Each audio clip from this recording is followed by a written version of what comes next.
Blog Talk Radio.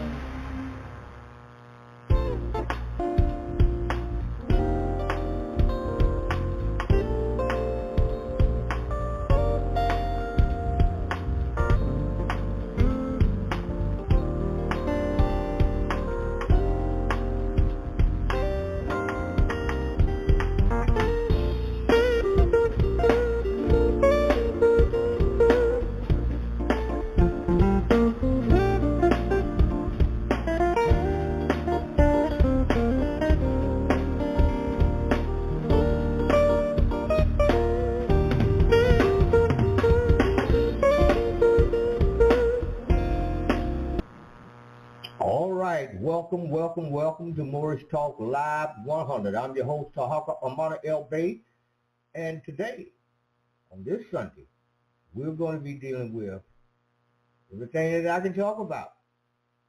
We're going to deal with business, law, legal, and illegal. And we have quite a bit to say about contracts. We're going to be talking about setting up your trust. What do you know about business? Where do legal and illegal come from? Using your 1099. What are you marketing? These are just a few of the topics that we're going to deal with here this evening. And before I go any further, I get on down in the commercials because in October we got the Vegan Fest will be happening right down here in Jacksonville, Florida. Hold on a minute. Okay, everybody. October the 26th, right here in Duval County, Jacksonville, Florida. The Black Vegan Fest will take place. Live bands, live entertainment, professional chefs will teach you how to cook healthy. If you are a vendor, go to www.urbangeoponics.org and sign up. Bring your fishing gear with you. If you're a fisherman, we got the river right in the back of the property. We'll teach you how to grow your own food, teach your children how to do the same thing. You'll learn how to prepare meals healthy. There'll be fun and games for the whole family. October the 26th, the Black Vegan Fest, right here in Jacksonville, Florida. Don't miss it. Make sure you got some cash with you because vendors will be on hand and they'll be selling their wares. October the 26th, the Black Vegan Fest, right here, Jacksonville, Florida. Don't miss it. Be here. Let me make sure I got this right. You have a mortgage. You were told the bank would give you a loan for your home. But when you got to the bank, they didn't give you anything or sign anything. But presto changeo, you have a new mortgage. Then you find out your mortgage has been sold to another company you don't know and don't have any contract with. It seems to me something is wrong. When you walked out the bank, you had some papers in your hand, but no check. Let's get to the bottom, down to the bottom of this kind of stuff. Go to TarhakaDebtElimination.org.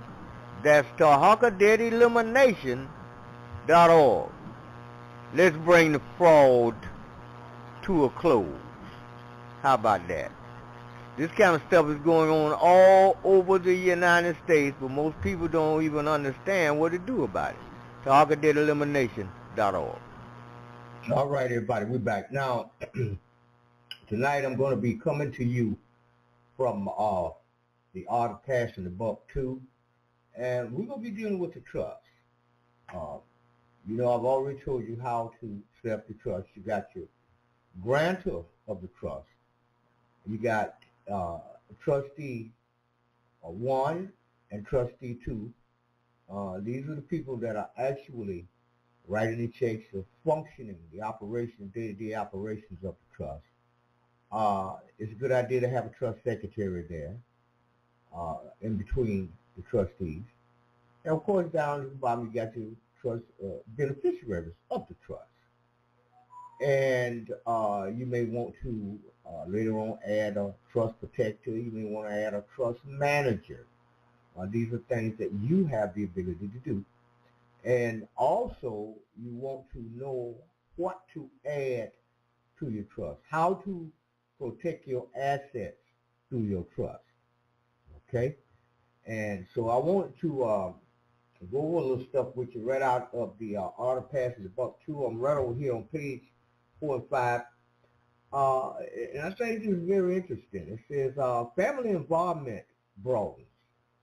A trait unique to common law trust is to transform more family matters into true business interests.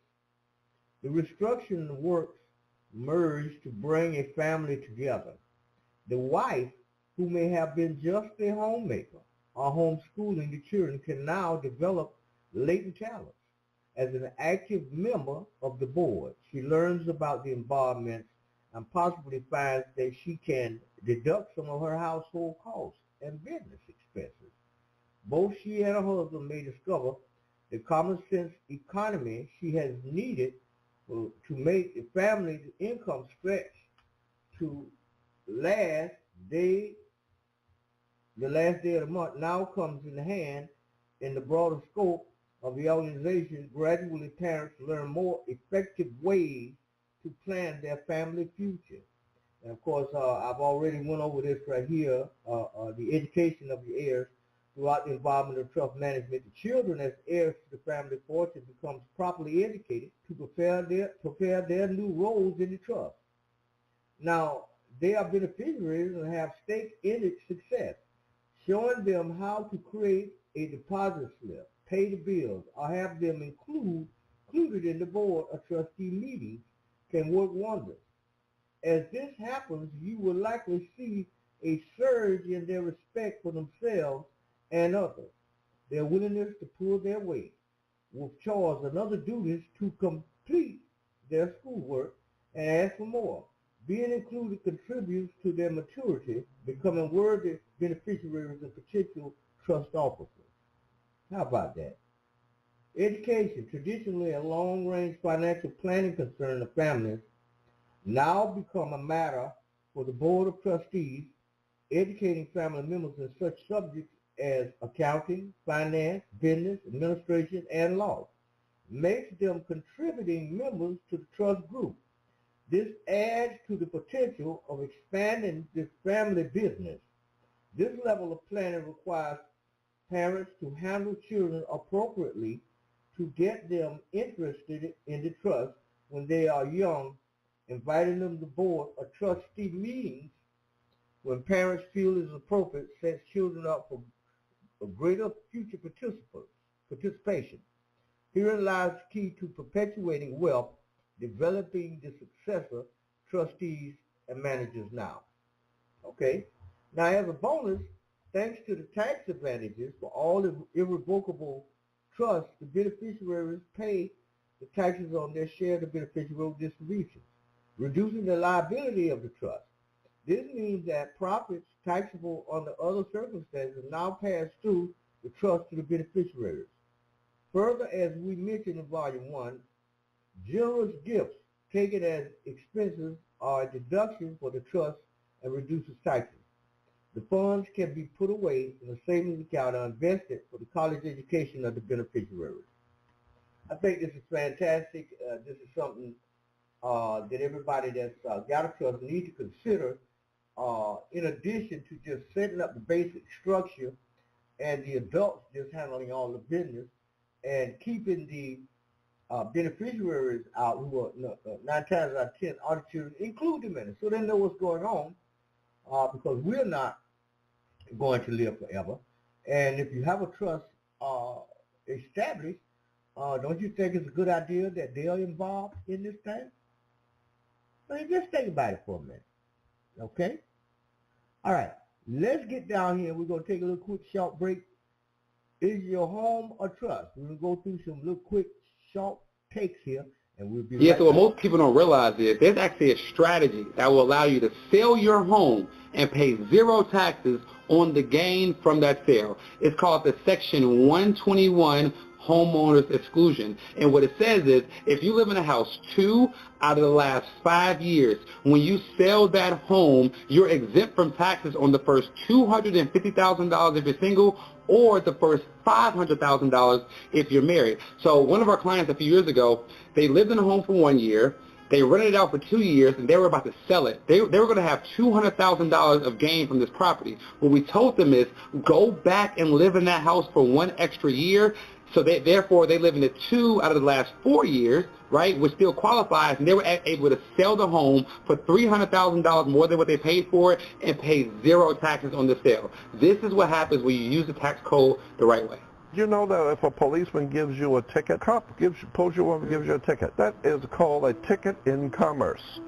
And so if you go to buy something and you don't have the money and it's too expensive, you ask me to co-sign for you. Now if I co-sign for you to buy something and I co-sign on the ticket, that means if you don't pay it, I have to, right? Right. Therefore, when the cop gives you a ticket, he signs it first. It's called a ticket in commerce. Right. Because money is going to change hands. Right. Therefore, when you sign it, you are the co-signer of the ticket in commerce. Well, as a co-signer, you don't have to pay the ticket. You were just a co-signer, and you can decide, I don't think I want to pay that ticket. And then you send the ticket and the paperwork to the Secretary of State, and they then give it to the Attorney General. The Attorney General then sends it back to the cop, and the cop has to pay the ticket because he's the one that signed it first. You were just a co-signer. But as long as you don't understand this, people don't understand the way banks and commerce work. And government. And government and religion, and taxes. it's all one big show. And if you're not licensed to play in the show, like George Carlin used to say, it's a big club and you ain't in it. You can deduct mortgage interest on your tax return. You can deduct property taxes on your tax return. The standard deduction is about $14,000 for 2024 for a single individual. The tax advantage might be that deducting the mortgage interest and property taxes might equal more than what the standard deduction would be on your tax return, allowing you to save money on your income tax when you file. 3 things about the banking system that you probably don't know. First thing that you probably don't know is that every time you make a deposit, every time you put $1 in, they get $10 on your behalf. You put $10 in, they get $100. Put $100 in, they get $1,000. You make a $1,000 deposit, they get $10,000 worth of credit on your behalf. The second thing that you probably don't know about the banking system is that they file a 1099-A on your behalf every year, meaning that you don't even want your bank deposits back because you didn't even realize that you can get your bank deposits back from the bank if you filed on your behalf. That's why the third thing you probably don't know. The third thing you probably don't know is that you can file a 1099-B on your own bank deposits, meaning that what? You get back 10 times the amount, from 1 time to 10 times back the amount of money that you put into the bank every year. My home is in a trust. Do I still own my home? The short answer is no, the trust owns your home. The more relevant question is, who owns the trust? The answer there is your trustees, the people that you've chosen to act on your behalf because you can trust them to do the things you want them to do. If you're putting your home into a trust, you can also be a trustee, and this way you can stay in control of the home for the rest of your life. And now, because you no longer own the home, it's owned by the trust, this can help protect it from all kinds of future events, including care fees protection. Remember, this is a separate legal entity, and it would be correct to say that you no longer own your home, you simply control it for the rest of your days. And remember, if you don't own it, they can't take it from you. Do not ever let your parents give you the house. Instead, do what the rich do. Son, I'm retiring and I'm giving you the house. Dad, you tripping. Don't put that in my name. What? Do you not want the house? Of course I do, but you've owned the property for a really long time and the property value has appreciated a lot. Which means if you was to transfer the property in my name today, I'll be responsible for paying all the capital gains taxes when I sell it. Man, it can't be that bad. So you got the property for $50,000 and now it appraised for $500,000. If you transfer the property in my name and I sold it today, I'll have to pay over $100,000 in capital gains taxes. That's a lot of money. So what should I do? Instead, you should put the property in the living trust and add me as the beneficiary. So when you unalive in 30 years, I can inherit the property tax-free through the stepped up and cost basis. Okay, so how do I put my house in the living trust? First thing you do is get a copy of your current deed. Then you want to prepare a copy of a new deed. You can use a quitclaim deed or a grant deed. On that form, the grantor will be your name and the grantee will be the living trust name. After you finish the entire form, you want to sign and date it in front of a notary. Then you want to take it to your local land record office and file it there. And once that's completed, your home will be in the trust. Got it. So don't transfer assets in your kid's name. Open up a trust instead. Exactly. That way we pay no capital gain taxes and we build generational wealth. Wow, son, who taught you all this? I simply just followed the real Melanin King. 7 rules of money. 1. Pay yourself first. 2. Learn to invest. 3. Make your money work for you. 4. Don't be a slave to money. 5. Always have an emergency fund. 6. Have a plan and set goals.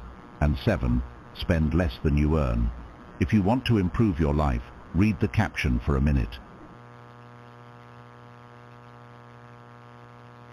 All right, everybody, we're back. Now, I want to talk a little bit about business.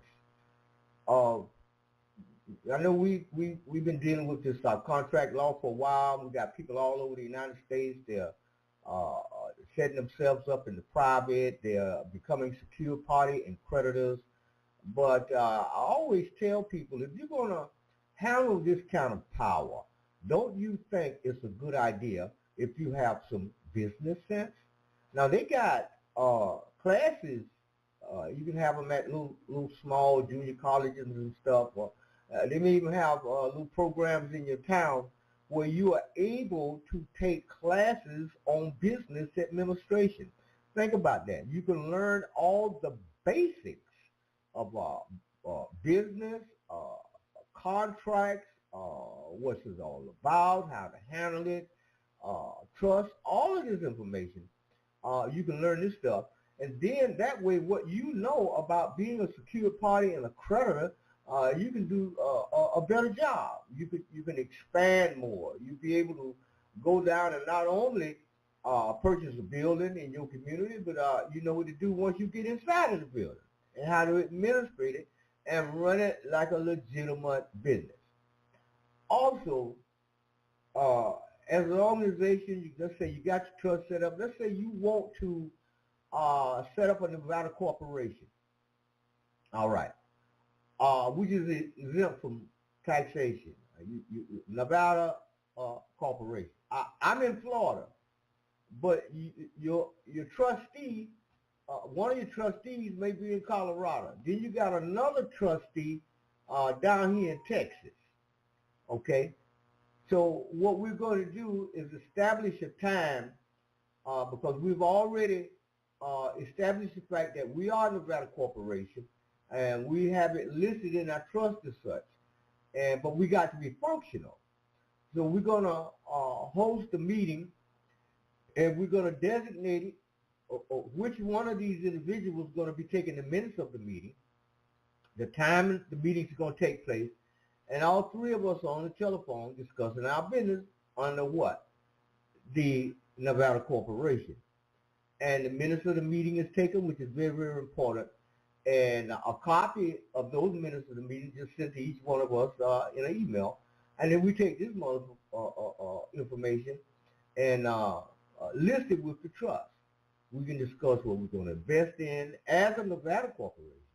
And we've got all the necessary information right there clearly showing that we are a functional entity. We do exist. Here's the minutes of the meeting, and we hold it in trust. Okay? And there are many other types of companies and stuff that you might want to consider establishing, but being able to have some business sense is very important. Being a secure party and a creditor is one thing, but what is it that you know? How do you make that functional in your life? How can you expand on that? Okay, and this is some of the stuff that we want to get down into today. I'm going to go back over here, and I'm going to continue in the art of passing the buck too. We're going to talk about first of all, the daily responsibilities of the grantor. The grantor can be the driving force behind the trust, but needs administrative and sometimes moral and emotional support from the trustees. Other officers and family, they not only serve as his or her advisors, but shows us some of the duties of managing the family. Many times the grantor proves to be a problem. If he or she becomes involved, the grantor may still believe this is a personal pile of cash and forget he or she gave it away. Because see, now once you establish the trust, the trustees are the one that's managing everything for you. See, no government entity come and say, well, we finna take this, that, and the other from you. We finna take your house, we take your car. Well, first of all, I don't own it. This is owned and managed by the trust. Have you notified the trust You see, you can't take nothing from me because I don't own it. Organizing the trust makes significant amount of paperwork and important amount of time is spent making trips to banks and other institutions. As the trust matures, the volume of paperwork drops to a routine and easily managed level. Also, this part of the administration should be handled mostly by the trust executive secretary, who is in a unique position to keep proper procedures and to ensure trust documents are treated correctly. Should an executive secretary not be inclined to deal with all of the details of the paperwork, he or she may delegate them to the secretary or secretarial service. An oath of privacy or confidentiality agreement needs to be signed. This individual or group can assemble or produce all necessary documents and deliver them for the executive secretary's review and signature. The Board of Trustees will most likely meet either monthly, every 2 months, or quarterly during the first year, after which frequency may either increase or decrease, depending on the trust activity. It must meet as rarely as once a year if the activity level is low. An active board develops a strong commandeer as the members' interact with the grantor and get to know one another. As mentioned above, this cohesiveness is one of the greatest struggles of the family trust. People who support and rely on another can be a force to deal with should any outside interest threaten to disrupt the smooth operation and regular cash flow of the trust. Okay? All right, we're going to stop right there. And we're just talking about the day-to-day duties of a trust. If you got a trust or you got a functioning trust, just like I say about the Nevada Corporation, your trustees could be in one city and state and you could be in another. As long as that trust exists and as long as the duties of that trust is carried out. Each person understands what their duties are. Now, when it comes to trust certificates, we're going to get to that, and who gets that, how much they're going to get, and all that kind of stuff. All of that shows that you have a functioning trust. But before we go any further, we're going to deal with the structure of business and contracts, okay? We're going to start off so we get the basics down on this kind of stuff, okay? Y'all hold on a minute.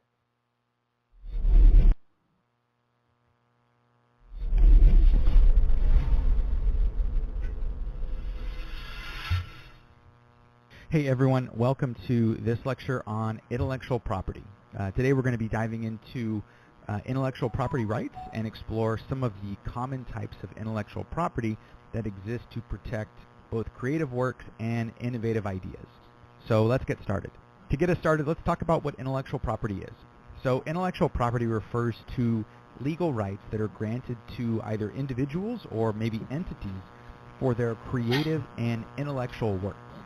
Now, these rights provide exclusive control and protection over the use and exploitation of these creations, basically ensuring that creators and innovators are rewarded for their efforts. Intellectual property essentially serves as an incentive for innovation, helps to encourage creativity, as well as foster economic growth, because it allows individuals the opportunity to protect those things that they create and then potentially can financially benefit from. Now, one of the more well-known types of intellectual property is what's called a copyright. Now, copyrights protect original works of authorship, including things like books, music, films, paintings, and even computer software. A real-life example of copyright protection is one of my favorite books, which is the Lord of the Rings series. Now, the owner of that particular copyright has the ability to reproduce that work, distribute that work, as well as financially benefit from the sale of those particular books and anything related to that particular creation. So offshoots including movies and TV spin-offs and all other sorts of things are wrapped up in terms of that copyright. Now, another common form of intellectual property is what's known as a trademark. Now, trademarks are extremely important and represent distinctive signs, logos, names, or even phrases that identify and distinguish goods or services. One of the important characteristics of a trademark is that it is used in a way to distinguish that company's goods or services from others that are on the market. As a result, somebody using a similar mark would thus be confusing the marketplace and potentially benefiting from the brand that one company has created. A great example of a trademark is the iconic golden arches of McDonald's or the Nike swoosh that was created in the 1970s. These particular symbols are registered trademarks, and they help signify the brand and help consumers identify these particular products from others that exist in the market. In addition to trademarks, we have what we call trade dress, which refers to the overall visual appearance and packaging of a product. Now, one of the most common examples of this is the Coca-Cola bottle shape. The unique contour and design of the bottle actually serves as a distinctive trade dress, instantly associating it with the Coca-Cola brand. The next type of intellectual property that we commonly see are what are known as patents. Now, patents protect inventions and grant exclusive rights to the inventor for a limited period of time, ranging anywhere from 14 to 20 years, depending upon the type of patent. Now, there are various types of patents, including design, utility, as well as plant patents, which we're not necessarily going to get into, but a common general type of patent would be like for a smartphone, for example. So the iPhone, which of course was developed by Apple, holds numerous patents covering its innovative features and different technologies, and these particular patents give Apple the exclusive right to make, use, and sell the iPhone using these sorts of designs. And anyone else who is attempting to utilize those designs would have to pay or negotiate essentially a licensing fee with Apple to be able to use that particular invention. The last type of intellectual property we're going to discuss are what are known as trade secrets. Now, trade secrets are extremely valuable and represent valuable confidential information that provides a competitive advantage for the individual or the entity that holds that trade secret. Now, trade secrets are really interesting because unlike other forms of intellectual property, the way that you protect a trade secret isn't by registering it, because that inherently makes it not a secret, but is rather protecting it in some way. Now, an excellent example of this is the recipe for Coca-Cola. So the exact formula for Coca-Cola is closely guarded, and it is a trade secret, and it is something that gives Coca-Cola a unique selling point in order to help maintain its dominance. So as a way to prevent others from getting access to the full recipe, Coca-Cola may produce elements of the product in different locations and then truck those into a central location to where they can be combined. So not any one person inherently understands the entire recipe, which of course helps it to remain a secret. As we wrap up this video, I want to emphasize that intellectual property really encompasses a range of rights that help to safeguard creative works as well as innovative ideas. And the reason that they exist is an opportunity to provide an incentive for individuals to take risks and then be rewarded potentially financially for taking those risks, for making those investments, and for creating those creative works. Those in the business community, it's important to understand and respect intellectual property rights, not only as a way to protect creators as well as innovators, but also fostering a vibrant and innovative society, and ultimately as well, infringing on others' intellectual property rights opens the door to potential litigation. Thank you for joining for this lecture. I hope you enjoyed it, and we'll see you next time.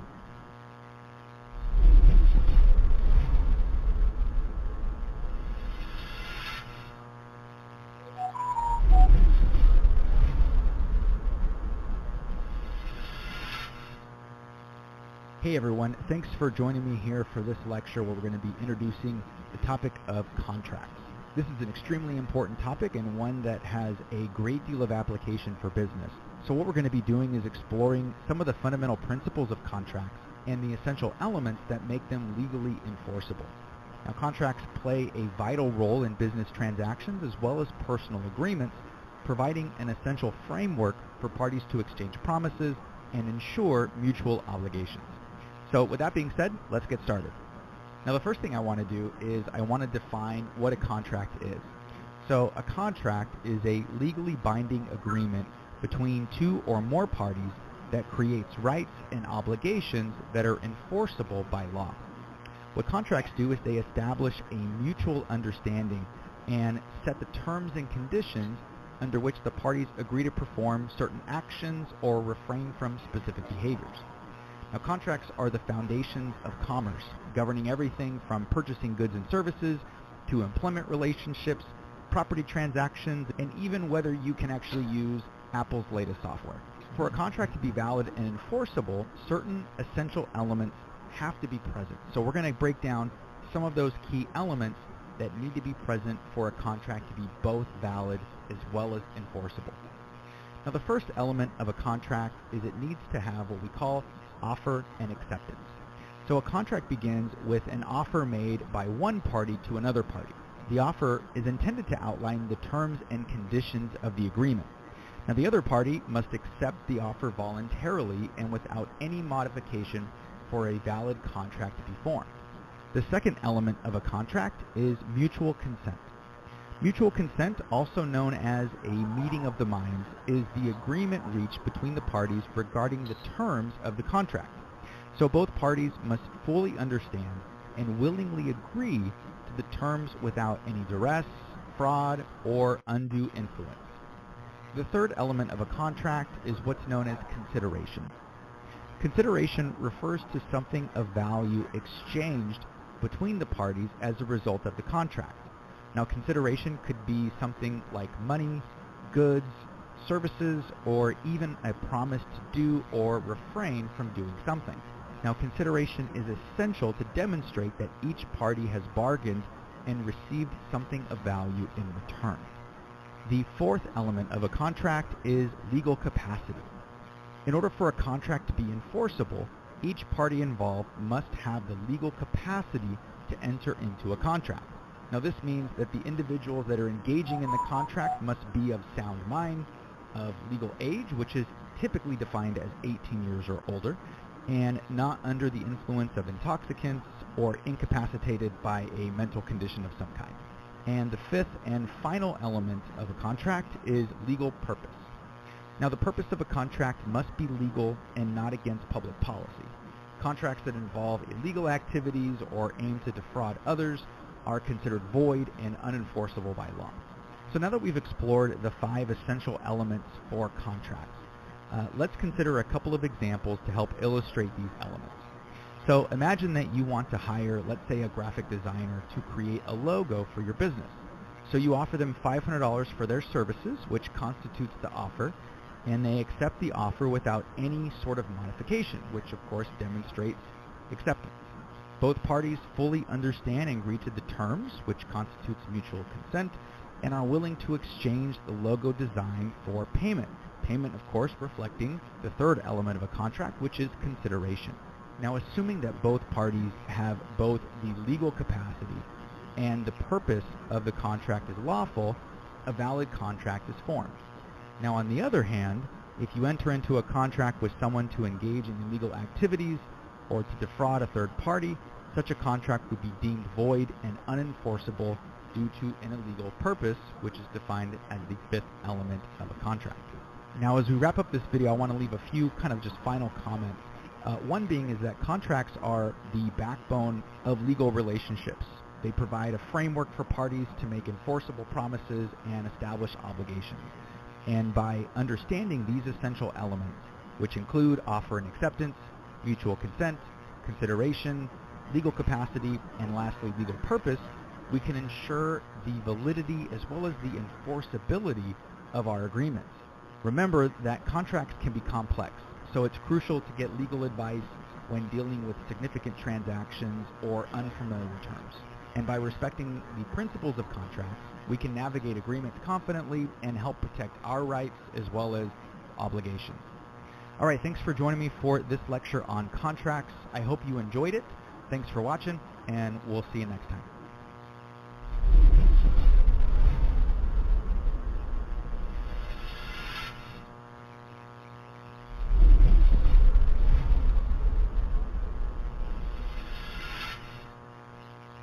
Hey, thanks for joining me for this lecture where we're going to be talking about the final element of a contract, legality. So in this session, we're going to explore the concept of legality in contract law. which helps to ensure that contracts are formed for lawful purposes and do not violate any sort of statutes or public policy. Understanding the element of legality is crucial to ensure the enforceability and validity of contracts. So with that being said, let's go ahead and get started. First, I'm going to start out with the definition. Now, legality in the context of contract law refers to the requirement that contracts must be formed for lawful purposes. It means that the terms and objectives of a contract must not violate any sort of state or federal statutes and must be in alignment with public policy. Contracts that are, of course, illegal or against public policy are deemed void and unenforceable by the courts. One aspect of legality is contracts that violate state or federal statutes. Now, these statutes include laws related to licensing, gambling, drug trafficking, or other illegal activities. Contracts that are formed for illegal purposes are void ab initio, which basically means that they're null and void from the beginning. For example, a contract to sell illegal drugs or engage in illegal gambling would be unenforceable in court. Another consideration is contracts that contradict public policy. Now, public policy refers to the principles and values that are considered fundamental to the welfare and well-being of society. Contracts that go against these principles are unenforceable. Examples of agreements contrary to public policy include contracts to commit a crime, contracts to promote fraud or deception, or contracts that restrict personal freedoms. Courts will refuse to enforce such agreements. Now, the effects of entering into a legal agreement can be very significant. Firstly, illegal contracts are voidable, meaning they have no legal effect from the beginning. Neither party can enforce the terms or seek remedies through the court system. Secondly, in some cases, engaging in illegal agreements may result in legal consequences, such as fines, maybe even criminal charges. So the law certainly aims to discourage illegal behavior and protect the integrity of contracts. Now, while the general rule is that illegal contracts are void, there are a few exceptions recognized by the courts. Now, I will emphasize that these are certainly exceptions and obviously not the norm. These exceptions can include situations where one party is protected by law, such as a party who is unaware of the illegal nature of the contract or maybe who is victim of fraud. Additionally, if a contract can be partially performed without violating the law, the court may enforce that portion of the contract that is legal and sever the illegal portion. Now, the element of legality is crucial as it upholds the principles of lawfulness and fairness in contractual relationships. It helps to ensure that parties cannot enter into agreements that promote illegal activities or undermine public policy. By upholding the requirements of legality, the legal system safeguards the integrity of contracts and helps to maintain societal order. In conclusion, legality is the final element of a contract that ensures the contract is formed for lawful purposes and in accordance with public policy. Contracts that violate state or federal statutes or contradict public policy are considered void and unenforceable. So by understanding the element of legality, we can help to ensure that contracts that we create are both valid and enforceable. Thank you for joining me for this lecture. I hope you found it to be both educational and helpful, and we'll see you next time.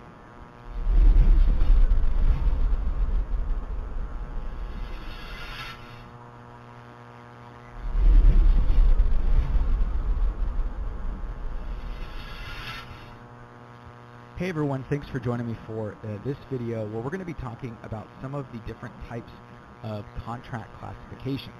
Now, in our last video, we explored the elements of contracts, and so if you're unfamiliar with those, I would recommend taking a look at that video. Now, contracts play a fundamental role in various aspects of our lives, and understanding their classifications is essential to being able to navigate how contracts work. So in this video, we're going to be exploring the different types of contracts, including both bilateral as well as unilateral contracts, express and implied contracts, as well as valid, void, unenforceable, and voidable contracts. So with all that being said, let's go ahead and get started. First, contracts can be classified based on performance, which reflects how they are performed or fulfilled.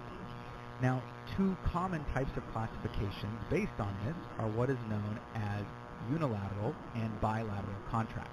In a bilateral contract, both parties make promises to each other. These promises create a mutual obligation, and a contract is formed as soon as these parties exchange promises. For example, buying a product from a store is a bilateral contract. You promise to pay, and the store promises to deliver a product. In contrast, a unilateral contract involves one party making a promise that can only be accepted by performing a specific action. Until that action is performed, there is no binding agreement. Now, an example of a unilateral contract is a reward poster offering a cash reward for the safe return of a lost pet. The person who posted the reward is obligated to pay only if someone finds and returns the lost pet. Contracts can also be classified based on formation. In doing so, we have two primary classifications, express as well as implied. Now, an express contract is one in which the terms are explicitly stated, either orally or in writing. For example, signing a lease agreement for an apartment establishes an express contract. All the terms and conditions are clearly outlined and agreed upon by both parties, and both parties sign the actual agreement. On the other hand, an implied contract is formed based on the parties' conduct, even though the terms are not explicitly stated. The obligations are either implied by law or inferred from the circumstances. Now, a classic example of an implied contract is when you visit a restaurant and you order a meal. Although there is no explicit agreement, there is an implied contract that you will pay for your meal. So be sure that you actually do that. Contracts can also be classified based on their enforceability under the law. Now, there are four primary classifications here, including valid, void, unenforceable, and voidable contracts. Now, these categories are extremely important because they determine the legal enforceability of a contract. Now, a valid contract meets all the legal requirements and is enforceable by law. It contains all of the essential elements, such as offer, acceptance, consideration, capacity, as well as legality. An example of a valid contract is when you hire a plumber to fix a leaky pipe, and both parties agree on the terms and fulfill their obligations. A void contract, on the other hand, is not legally enforceable right from the beginning. It lacks one of the more essential elements, such as illegal subject matter or involving parties who maybe lack legal capacity. An unenforceable contract is one that may have been validly formed but cannot be enforced by the courts due to some sort of legal defect. For example, if a contract is not in writing as required by the statute of frauds, it may be unenforceable. Lastly, we have a voidable contract. Now, a voidable contract is one where one party has the option to either enforce or terminate the contract. This typically occurs when one party has been subjected to duress, fraud, misrepresentation, or lacks legal capacity. For example, if someone enters into a contract under duress, then they have the option to void that contract. In conclusion, understanding the classification of contracts is pivotal for navigating legal obligations. Bilateral and unilateral contracts differ in terms of the promises made, while express and implied contracts vary in how the terms are established. And valid, void, unenforceable, and voidable contracts determine the enforceability and legality of agreements. Now, by grasping these concepts, we can approach contracts with greater clarity and help us make more informed decisions related to contractual situations. I hope you've enjoyed this lecture on contracts. Thanks for watching, and we'll see you next time.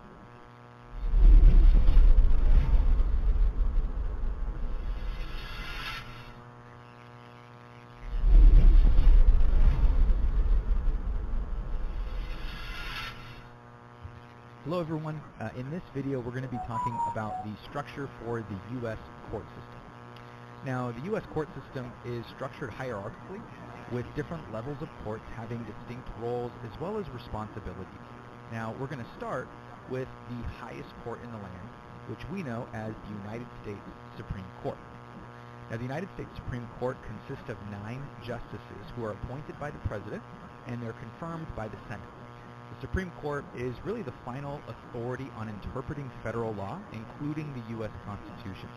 And it primarily functions as an appellate court, hearing cases on appeal from lower federal courts or state Supreme Courts.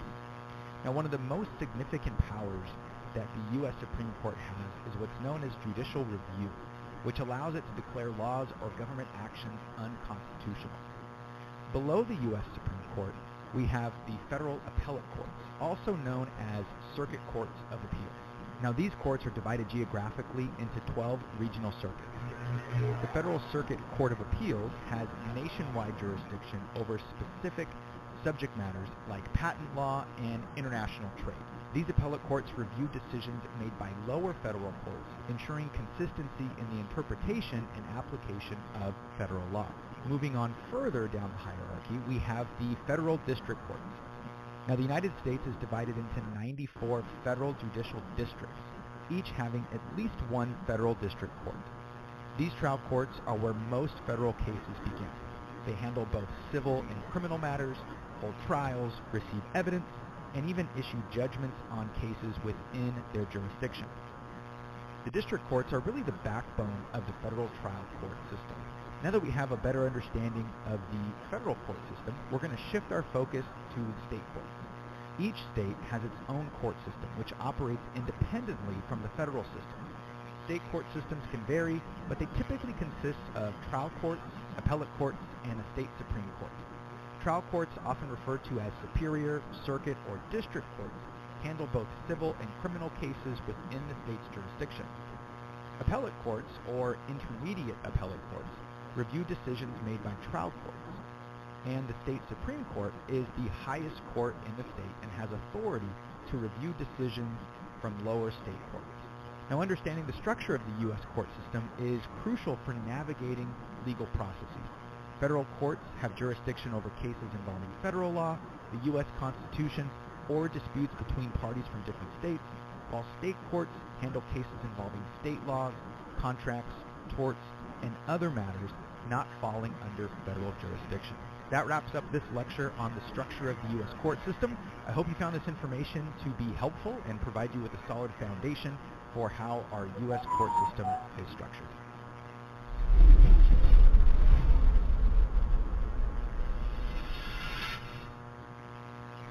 Okay, everybody, we're back. Now, we want to get on down in here. We're going to deal with the administration side of your trust.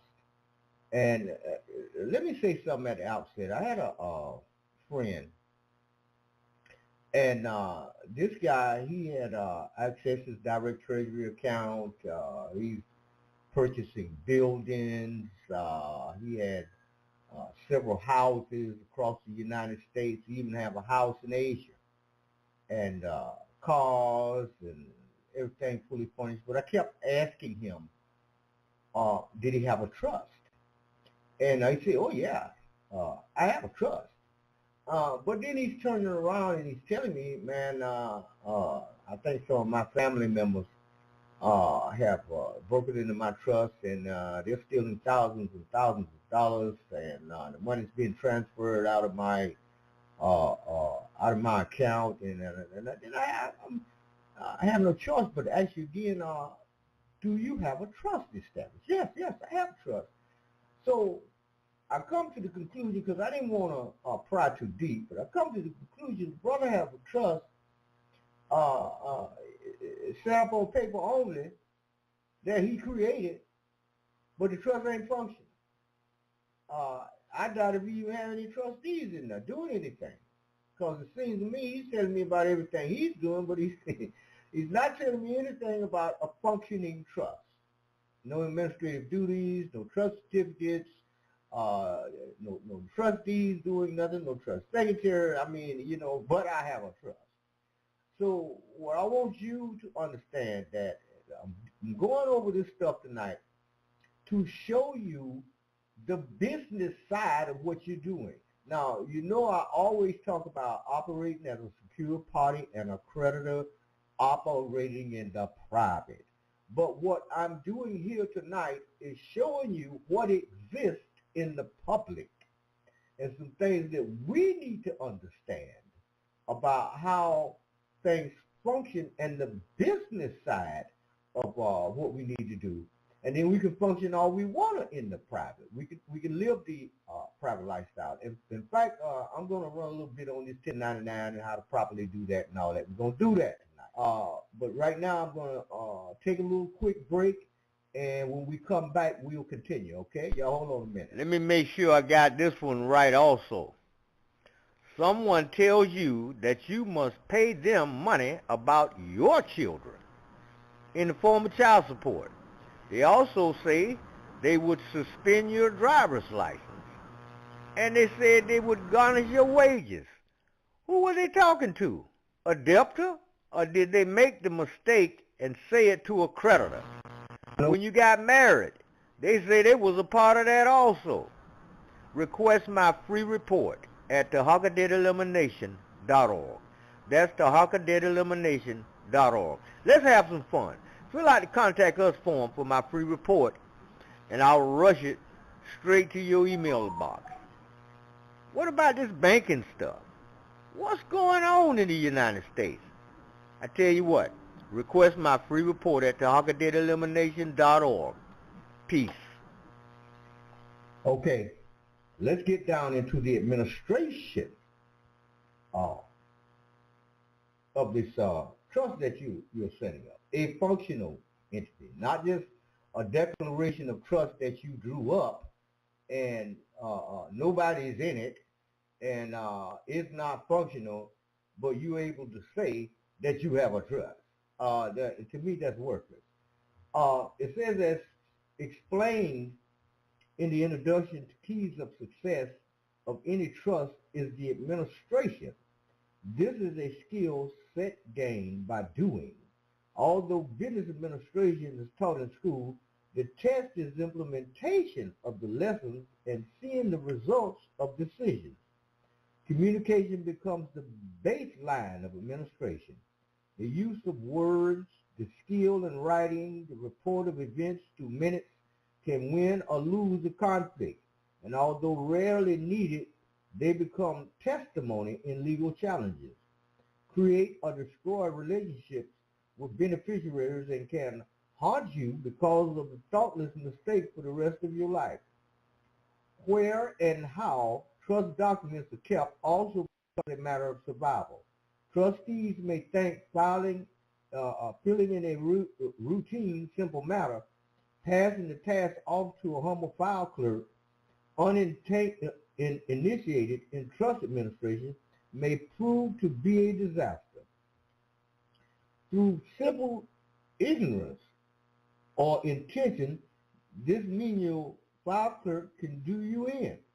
If you need signed trust documents and suddenly cannot find them, the complications range from the frustration to a loss of opportunities and funds.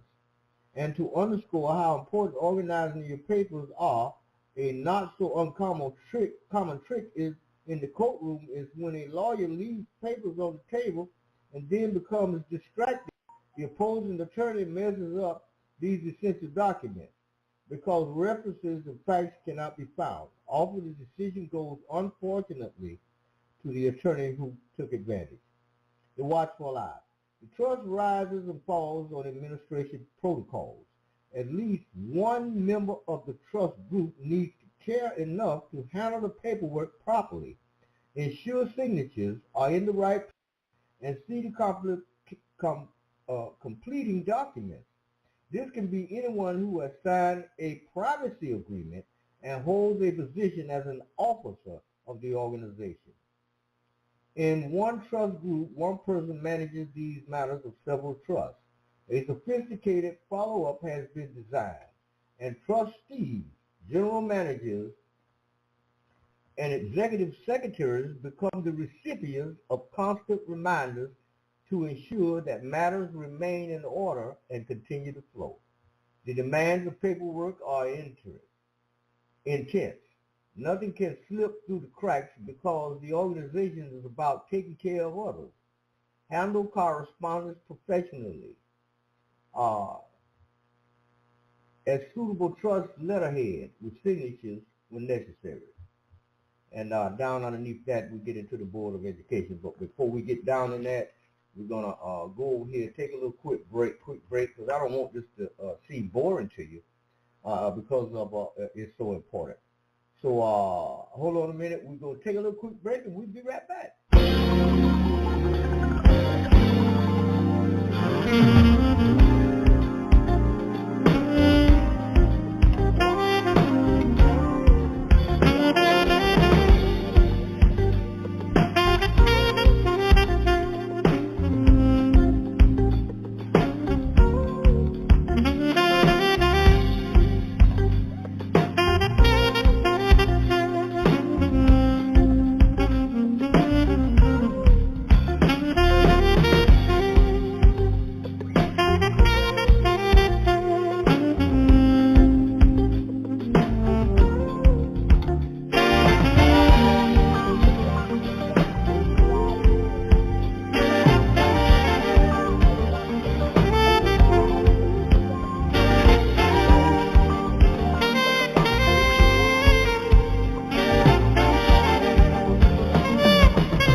All right, everybody, we're back.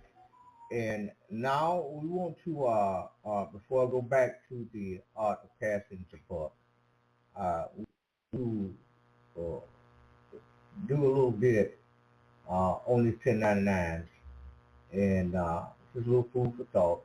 Of course, you know, we deal with this on a regular basis. And people who go to TarhakaDebtElimination.org to get our packages and all the necessary documents that you're going to need to get yourself lined up, structure yourself, get all the basic foundation built, and then we go into actually exercising and accomplishing and structuring and building so the day will come when you're able to function in this country and in this life with ease. You have the skills, you have the knowledge, and you have the materials to accomplish whatever it is you wish to accomplish. You want to purchase a house, fine. You want to purchase a brand new car every year, fine. You want your trust to be functional, fine. All these things you're able to do because you have the knowledge and the power to do so. And it is my job to make sure that you're able to do this stuff. And once you get down into this stuff, once you get your materials from us, you discover that you become a much more powerful person because you have knowledge, functional knowledge, something that you can use on a daily basis. Something goes wrong, you got the skill and the knowledge and the techniques and the materials to solve the problem. Okay, let's deal with these 1099As, man. Y'all hold on a minute. Peace, family. Bet you thought I forgot about showing you how to do the 1099As. Let's get into it after the disclaimer. This is not legal advice. If you're seeking legal advice, I need you to seek legal counsel immediately. This is for educational, teaching purposes only. All right, family. Now, let's get into it. At the top, you have the United States Treasury, 1111 Constitution Avenue, Northwest, Washington, D.C., 20224. All right? Now, that's what you're going to put in the lender's name. Now, you also have the lender's tax identification number. It may be cut off. Right now I can see it, but sometimes when I upload it, it cuts off. But it is 52-0907065. That's their number. Next to that, you have the borrower's tax identification number, okay? That's going to be you. That's going to be your Social Security identification number, okay? Now, this next one's very important. Where you have the borrower's name. You see how it has first. It may be cut off, but it says first. So your uppers and lowers is your first name, then the dash, then your middle, uppers and lowers, then the colon, then the last name, uppers and lowers, okay? All right, and below that, where it has street address, that's your street address, all right? The city and the town, that's your city and town where you live, that living person, all right? And below that is the purchase order number. Like if you're getting a vehicle, you're going to need to speak with the dealership. You're going to have to speak to them. Let them know what kind of car you want, okay? And then you're going to create a purchase order with that. Let them know that you want to buy this vehicle with your trust. Okay, next. Now to the right, you have number 1, date of the purchase, which will just be the date of the purchase order you received, okay? Then next, you have number 4. Number 4 is the fair market value. So if the car's worth 60 grand, you're going to put 60 grand there, okay? Now for number 2, you're going to want to multiply your number 4 number by 1.05. So 60,000 times 1.05 will give you the balance of principal outstanding, okay? Now for number 6, the description of the property, the make, model, year, and VIN number of the vehicle, you put that there. Bet you wonder why I skipped number 5. It's because you're not going to put anything in it, okay? Now that's only to fill out the paper form, family, okay? I just showed you how to fill out the paper form on paper, okay? Now if you flip it over, flip this over, on the back, you're going to need to endorse it, okay? I'm going to have it up here at the top how it's supposed to be endorsed, all right? It's very important. Take your time, save this video, like, share, follow for more content. All right, family? All in all, I hope this helps. I love you. Peace. I'm going to say this one more time. The 1099A is not a check. The 1099A is only used to report an acquisition for a property that a lender or a bank lends you funds on behalf, and they're reporting that to the IRS. That's all. It's just a reporting document. And a 1099 OID is only used. Say for instance, your company was buying a coupon, right, for $1, right? I mean for 50 cents on the dollar. What you would do is you would file taxes on behalf of the rest of that amount, right? But that's what you will be filing a return on. It has nothing to do with acquiring a property. And that takes us back to the lending license and everything like that, right? Because a lot of people were confused, like, how did I drop a video about the 1099A, but now I'm going back on my word. The thing about it is, it was the information that was at hand. And when I first heard about the information, it was plain and clear. Once I done the process and I started looking over the documents, I'm like, this is a false dream. A lot of people been falling for it and everything like that. But like I said, it's still hope. It's not like hope is all gone, right? Because lately I've been doing the credit thing. That's been showing me a lot of damn remedy. That's the real 1099A. Look at my truck, I got that motherfucker from my bank, for my credit. That's a real 1099A. If I want to keep it, I can keep it. Trust me, I can keep it. I know my loophole. Another thing, it's not a check, y'all. I just don't understand why people keep thinking it's a check or some way they can redeem funds. There is no secret bank account that has $1 million with your name on it, right? What you have in America, right, you have every company got the right to extend credit that's unlimited. So it's not really a limit on y'all bond amounts, no money in a birth certificate, all this shit y'all seeing on YouTube. I'm here to debunk all of the bullshit, man. I'm here to debunk all of that bullshit because I feel as though a lot of people living off hope and not reality. I feel like if everybody was paying attention to the people on Wall Street and was paying attention to their local bankers, they probably be in a way better position than they is now because they rich. They living the United States federal corporation dream, right? And we out here trying to follow some different philosophy to try to find certain loopholes, but those loopholes is not the way of how to gain access to funds when dealing with federal debt notes. Because y'all still be forgetting, this is federal money. So federal money has federal rules. And when you follow the damn rules to the game, you can win. And so everybody who keep believing in this 1099A stuff, there is no money from the 1099A. Ain't no damn money. I don't care what somebody told you. Tell me who showed you. You feel me? It's not about what a man says, it's about what a man proves. Right? And I told you, yes, I filed for the 1099A. And I waited for 30 days. I waited 60 days. Hell, I even waited 90 days. Hell, I'm probably right now at 120. 120 days. No chance. Right? Because they look at that as failing the salary anyway. They're not going to proceed with criminal charges, I know that, but they looking like, who the fuck is telling these people this is the type of dream? Because people, they look at us as tax protesters. That's how the IRS and the federal government label our type. They think we are tax protesters, they think we, I don't know, like people who are against the government, anti-government, right? We anti-government, but we want government dollars. That is damn crazy. We anti-government, but we want government dollars. Federal Reserve notes is government dollars. Now check this out.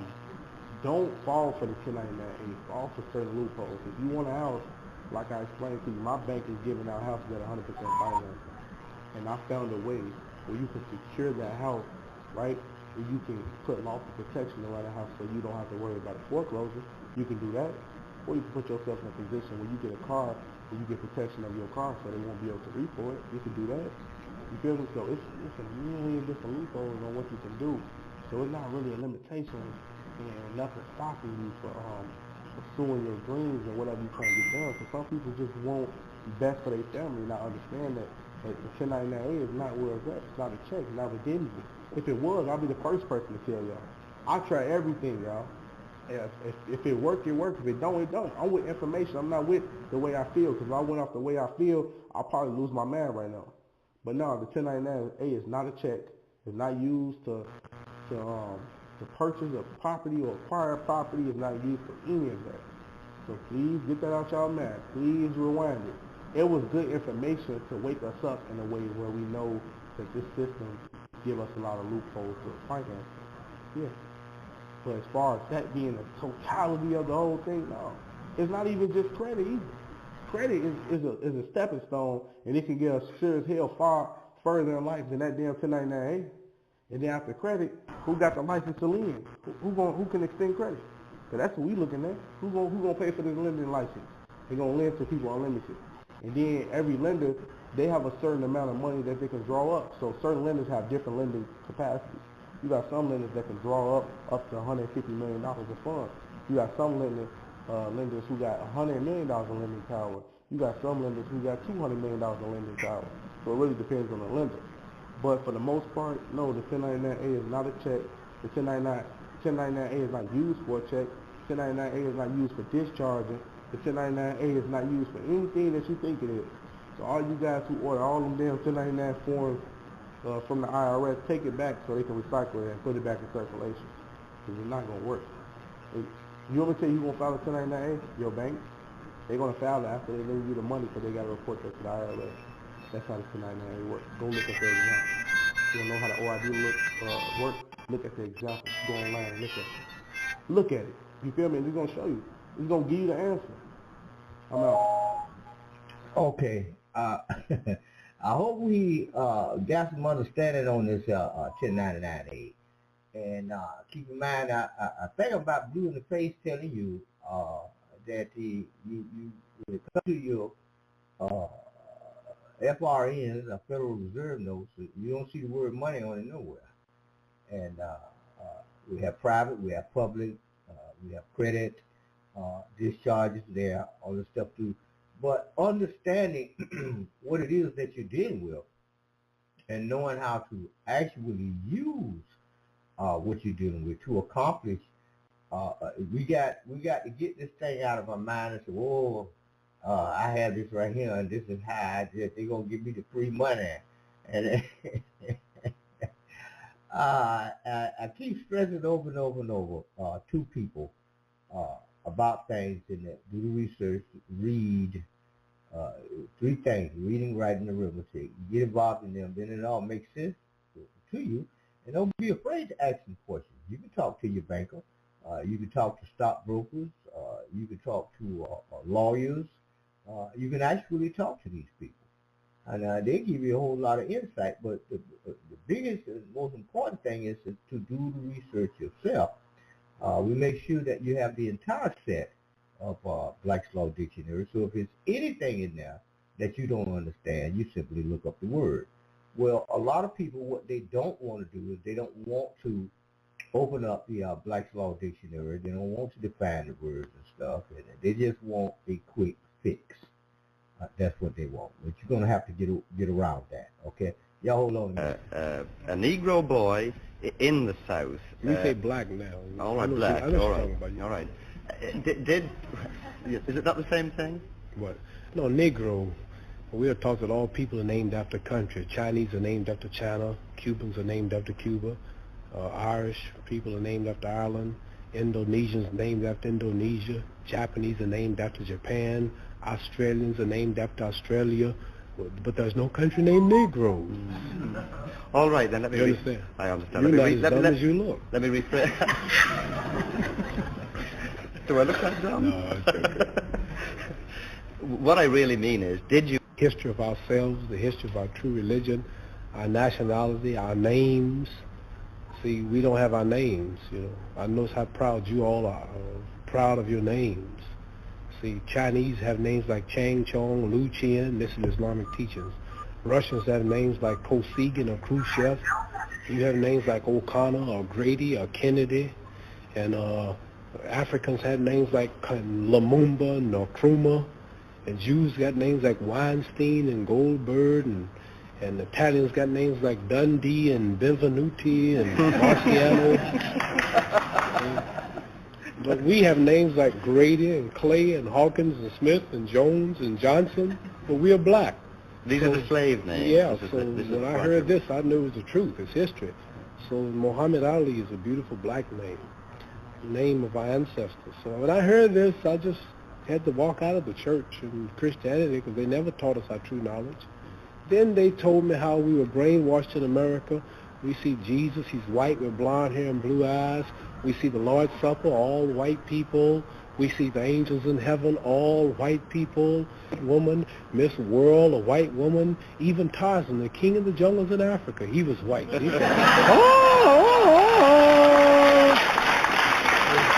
said, We see a white man swinging around Africa, with a diaper on. He beats up all Africans and breaks the lion's jaw. And the Africans been in Africa for centuries. But he can't yet talk to the animals. But Tarzan, all of a sudden, some goat raised him up and he can talk to the animals. So I'm just showing you how the black man in America has been whitewashed his mind. And then we look at the good cowboys, they rode the white horses, and the president lived in a White House. They got TV commercials, White House cigars, White Swan soap, King White soap, White Cloud tissue paper, White Rain Harris, White Tornado Flow Wax, White Plus toothpaste. The president lived in a White House, and the angel food cake was the white cake, but the devil food cake was the chocolate cake. Everything good was white. And when I heard this, I said, boy, this is the truth. So our religion teaches us the knowledge of ourselves, the knowledge of our culture, the knowledge of our history, makes us want to be with our own, marry our own, live with our own, clean up ourselves, do for self, quit forcing ourselves in white neighborhoods, but clean our own neighborhoods, makes us proud, makes us identify with our own brothers throughout the world. And after I heard this, being an intelligent man, then like I'm not only a winner in boxing or my stand on the draft, I'm a winner also in the movement that I follow for my people. And the only leader is Elijah Muhammad, who we believe was taught by Allah, God himself, to teach the so-called American Negroes the truth that's been hidden from them for 400 years, which will free them. Has said something which perhaps a lot of us white people have misunderstood. Perhaps you can explain it to me. He said that white men are devils.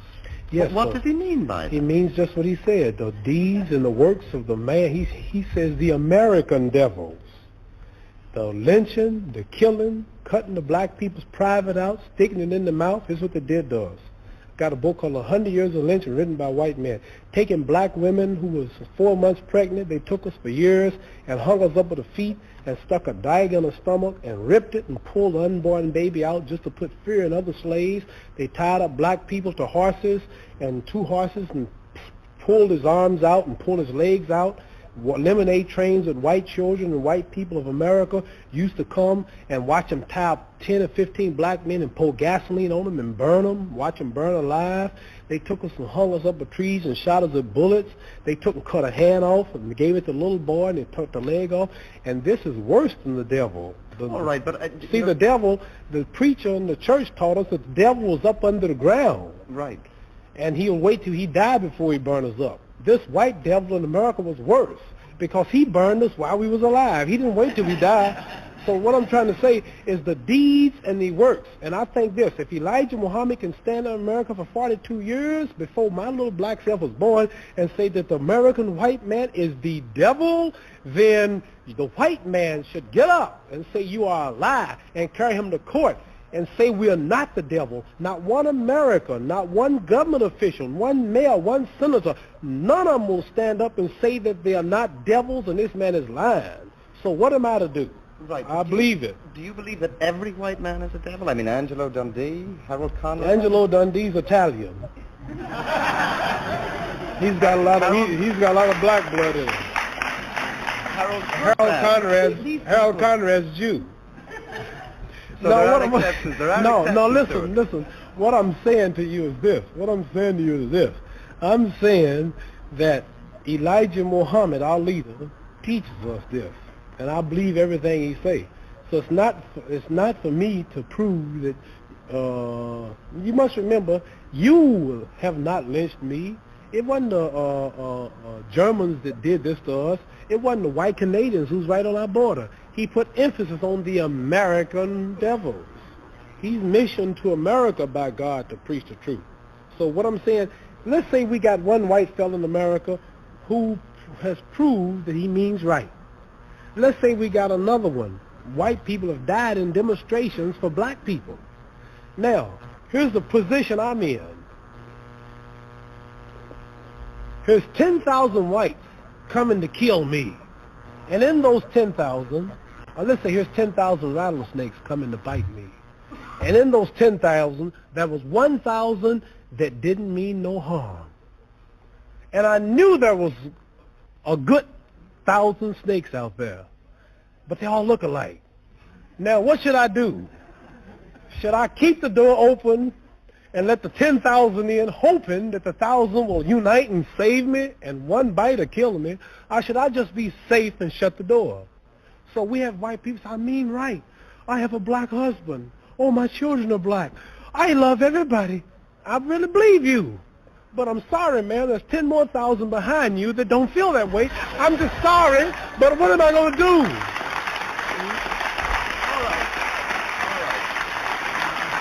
So I like to say this, that I know, I'll bet my hand on my family's life now, that there's some whites that mean right and sorry that they were from this race.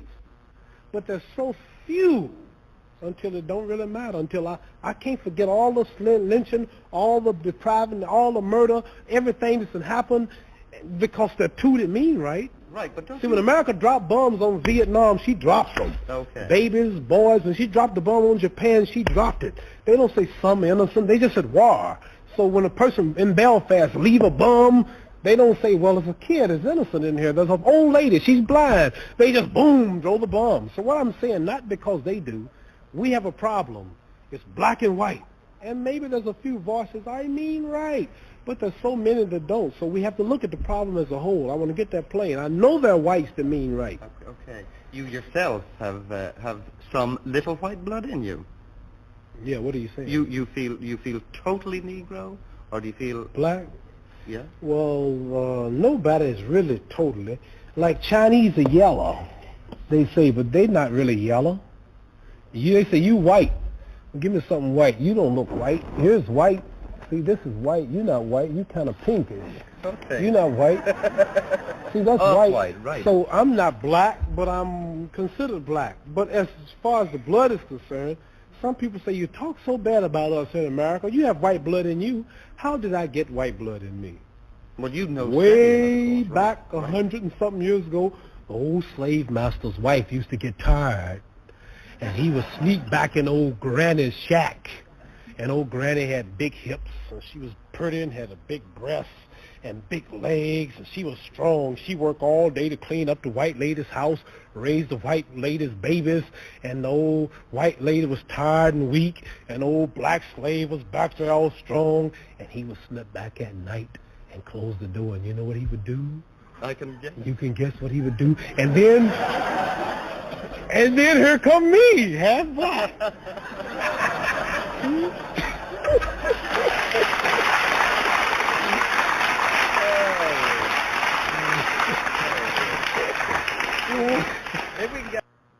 All right, everybody, we back. That was my illustrious brother, Brother Muhammad Ali. That's my friend, my man. All right, let's get that back down here and get back down in this business now. What is business law? Let's deal with that. Y'all hold your hat for a minute.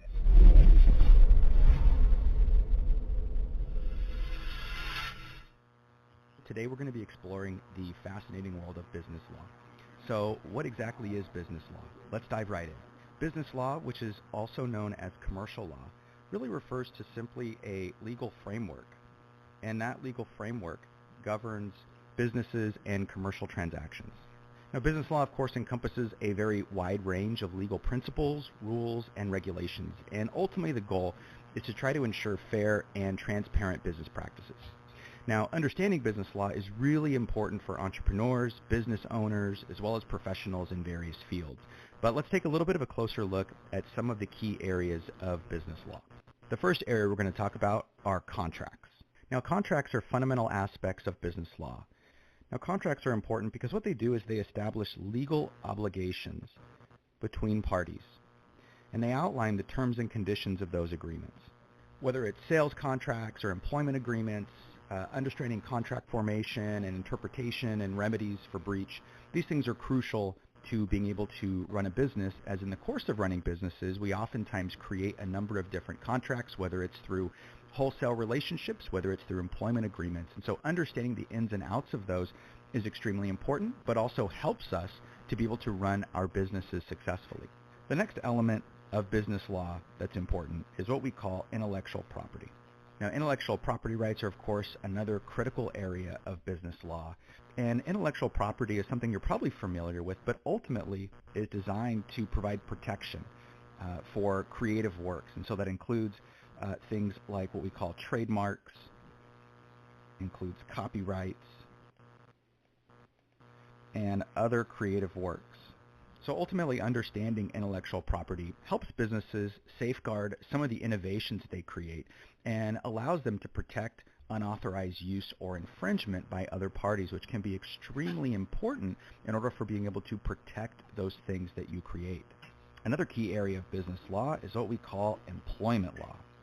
Now, employment law ultimately governs the relationships between employers and employees. Employment law covers such areas as contracts, or employment contracts rather, which is a concept that we just discussed in the first section, but also includes things like wages, workplace discrimination, and ultimately termination. Now, complying with employment law ultimately ensures fair treatment and really protects the rights of both employers as well as employees. And as someone who potentially would be running a business in some capacity, understanding employment law is extremely important because we need to understand the rules of the game and what is considered to be fair to avoid unfair treatment, but also to potentially avoid affecting the business in some way that can open it up for some sort of lawsuit. The next element of business law that's extremely important is what we call corporate law. Now, corporate law ultimately deals with what we call the formation as well as governance of business entities. Under this particular category, what's included really is the legal requirements for different sorts of business structures, which includes things like sole proprietorships, includes partnerships, as well as corporations. And one of the things that we're going to discuss a little bit later in the course is some of the different specifics with regards to setting up those types of structures. And they could have, or provide rather, advantages for us in terms of taxation and liability and those sorts of things. And so corporate law is really what provides a lot of the rules related to what we can do with those types of structures. Corporate law also defines the rights and responsibilities of titles such as director, shareholders, as well as stakeholders. And so it's important for us to understand those particular formalities so that we can operate within the confines of those roles. Another important area of business law is taxation, which of course tends to be everybody's favorite topic. Now, taxation probably doesn't require a great deal of explanation since it's something that just us as individual consumers and we are used to experiencing.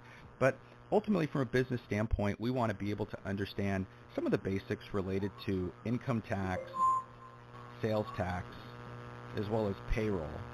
Because not only are we responsible for reporting these types of things on behalf of our workforce, but ultimately compliance and effective tax planning can have a significant role on the financial well-being of the company. And so we need to be able to understand some of the elements of the tax code in order to understand not only our responsibilities, but also to do some forward-range, long-term planning to put our businesses into a position to where we're financially healthy. The next important element of business law, and I'm running out of space here, so I'm going to start to fill in a little bit of the margins, is what we call dispute resolution. Now, dispute resolution is ultimately about resolving conflicts and disagreements that may arise as a result or in the course of business transactions. Alternate dispute resolution methods like mediation, arbitration, offer efficient and really cost-effective ways to settle disputes outside of a courtroom, which can be particularly costly. And so business law incorporates dispute resolution, which is an important way for us to be able to remedy certain disagreements in a very efficient and cost-effective manner. Now, the last category of business law is what we call international business law. International business law ultimately governs what we call cross-border transactions. This also incorporates things like trade agreements and ultimately just the legal consideration when doing business globally. And this can become extremely challenging considering that the laws in one country may differ from the laws of another country as well.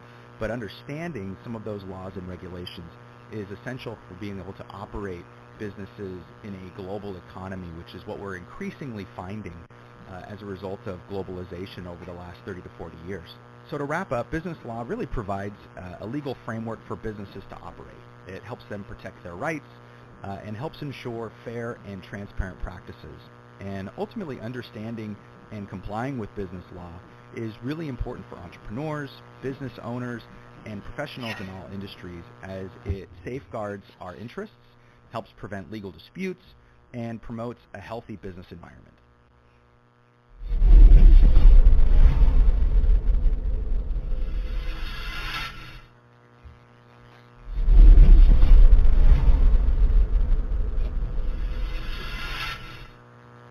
Hello everyone, welcome to this video, and today we're going to be discussing the purposes of business law. Now, business law serves as a crucial framework that not only guides business transactions, but also plays a vital role in maintaining a just and orderly society. So let's get started. Now, business law serves several important purposes that are essential for businesses and society as a whole. First, business law provides what we call order and dependability. Business law establishes rules and regulations that allow individuals and organizations to rely on both promises and expectations of obligations. So if you expect something and someone has promised something of you, or to you I should say, business law helps to establish some order so that we can make agreements and ultimately we can expect those agreements to be fulfilled.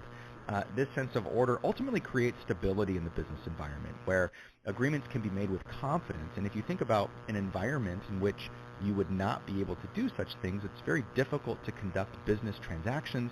And as a society, we want those business transactions to happen because that is what generates revenue, which in turn creates income and jobs and those sorts of things. And so we want those agreements to be made with confidence.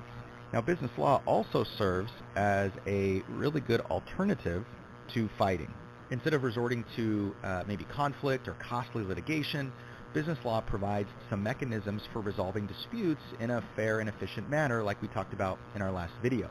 So things like mediation, arbitration are examples of what we call alternative dispute resolution methods.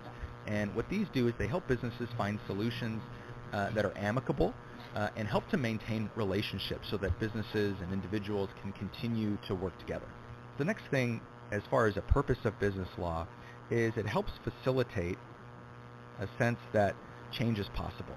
Business law provides a legal framework, and that encourages innovation, encourages entrepreneurship, encourages economic growth. And so by establishing rules for things like the formation of businesses, contracts, intellectual property protection, business law attempts to foster an environment where businesses and individuals can thrive, can adapt to evolving market conditions. Now, business law also plays a crucial role in promoting social justice. It ensures fairness and equality in business transactions, protects consumers' rights, and helps to prevent, not entirely, but attempts to prevent fraudulent practices. So through things like regulations, legal enforcement, business law helps promote ethical conduct and tries to provide, or hold rather, individuals and organizations accountable for their actions. Another important purpose of business law is it helps to guarantee personal freedoms. Business law helps to protect individual rights such as freedom of speech, privacy, property ownership within the context of business activities. And these are areas where I'm sure you've seen there's been some recent current events related to speech and privacy, in particular with regards to social media. Business law provides a legal framework that helps safeguard these fundamental liberties while also balancing the interests and stakeholders as well. Lastly, business law helps serve as what we call a moral guide. It sets forth kind of minimal expectations of citizens and organizations, establishing some sort of ethical standard and responsibility. So it sort of establishes a baseline for what as a society we have agreed is like morally offensive and unethical as a whole, right? Not necessarily the ultimate litmus test, right? There are other things that we can do that will help us determine if something is truly unethical. But as a society, when we create laws and regulations, we've inherently agreed together that these sorts of things we are not okay with. And so by adhering to those legal requirements, businesses contribute to a more ethical and responsible society, and also avoid putting themselves in a situation where they're have negative press or legal issues, which can be very costly as well as damaging to their brand. As we reach the end of the video, I want to emphasize that understanding the purposes of business law is crucial for navigating the complex world of commerce. It provides the foundation for order, fairness, and progress for business transactions. And by upholding these purposes, we can build a society where businesses thrive, individuals are protected, and social justice is upheld.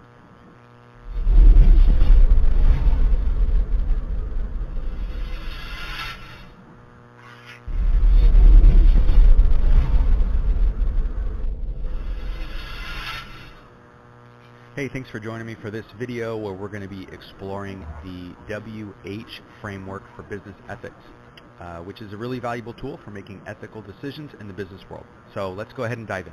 The WH framework actually stands for both who as well as how, representing stakeholders and guidelines. It helps us consider the various stakeholders affected by business decisions, as well as apply ethical principles to guide our actions. So let's start by exploring the who aspect of the framework, which is stakeholders. Now, in business, stakeholders are individuals or groups who have some sort of vested interest or are affected by the actions of a business. Now, these stakeholders can include a lot of different groups. It includes employees, it can include customers, so the individuals that purchase our products and services. It can include shareholders, those individuals who have trusted the business with some investment and in return are hoping through a series of good decisions are going to increase the value of those investments. Include suppliers, include the community itself in which the business operates, and then also includes the broader environment. For example, let's consider a coffee shop. So in a coffee shop, the stakeholders would be the baristas, which are employees, includes customers, coffee bean suppliers, and so the individuals that we purchase those supplies from, shareholders, the local community, and the environment. Now, each of these stakeholders has their own separate interests, but those interests can be impacted by the decisions made by the coffee shop. So to take that a step further, let's say that a coffee shop decides that it's going to raise prices. So that particular decision, while it might be beneficial to the shareholders of that coffee shop because they're going to be generating more gross profit for each cup of coffee sold, that could actually work to the detriment of customers, right, who may have to cut back on spending as a result of the price increase for the coffee shop. So decisions are very complicated because they can affect different groups. It can affect them in very, very different ways, and so a decision that is beneficial to one group may work to the detriment of another, which creates a lot of complexity with regards to ethical decision making because it isn't simply one-sided. And so we have to consider the totality of our decision making and how that's going to affect the various groups. Another example would be a decision to lay off employees would obviously work to the detriment of those employees since they would no longer be employed, but could potentially benefit shareholders since obviously there are less expenses, but in the long run might actually be a bad thing. If quality and service quality goes down at the shop, then that can be problematic long term for shareholders and have a pretty big impact on the community as well. And so those are things that need to be considered. Now let's go ahead and look at the how aspect, which includes guidelines. So under the how aspect or guidelines, these are really ethical principles that provide sort of a framework for making ethical decisions and conducting business in an ethical manner. Consider, for example, the ethical guidelines of honesty, fairness, and respect for human rights, which are very common themes that are broadly applied in a lot of different situations. So applying these principles, a business may ensure that they communicate truthfully and transparently with customers. For example, with the price increases I mentioned earlier, it may ensure that they treat employees with fairness and respect and avoid engaging in practices that violate human rights. Another important ethical guideline is environmental sustainability. So a business can make an environmentally conscious decision, such as maybe using eco-friendly packaging, perhaps reducing energy consumption, and maybe sourcing products from sustainable suppliers as well. So by combining both the who and the how aspects, the WH framework allows us to consider the interests of all the stakeholders while applying our own ethical guidelines to those decisions. So let's go ahead and revisit that coffee shop example we went to earlier. So imagine that the coffee shop wants to introduce a new pricing strategy that would increase profits, but potentially impact customers negatively. So if we're using this WH framework, the coffee shop would consider the interest of customers as stakeholders and evaluate whether that strategy aligns with the ethical guidelines like fairness and customer satisfaction. Taking it a step further, they might decide to do some market research, seek customer feedback, balance the pricing strategy with maintaining fair prices and value for customers, perhaps do some testing with regards to pricing in certain markets if they have that capability. And this way they address the needs of stakeholders while adhering to ethical principles, and also considering the interests of other stakeholders involved as well, including those like shareholders, the community, and the environment. In summary, the WH framework for business ethics provides a practical tool to help us navigate the complex decisions that businesses face. And so by considering stakeholders and applying ethical guidelines, we can make responsible choices that help promote the well-being of all parties involved.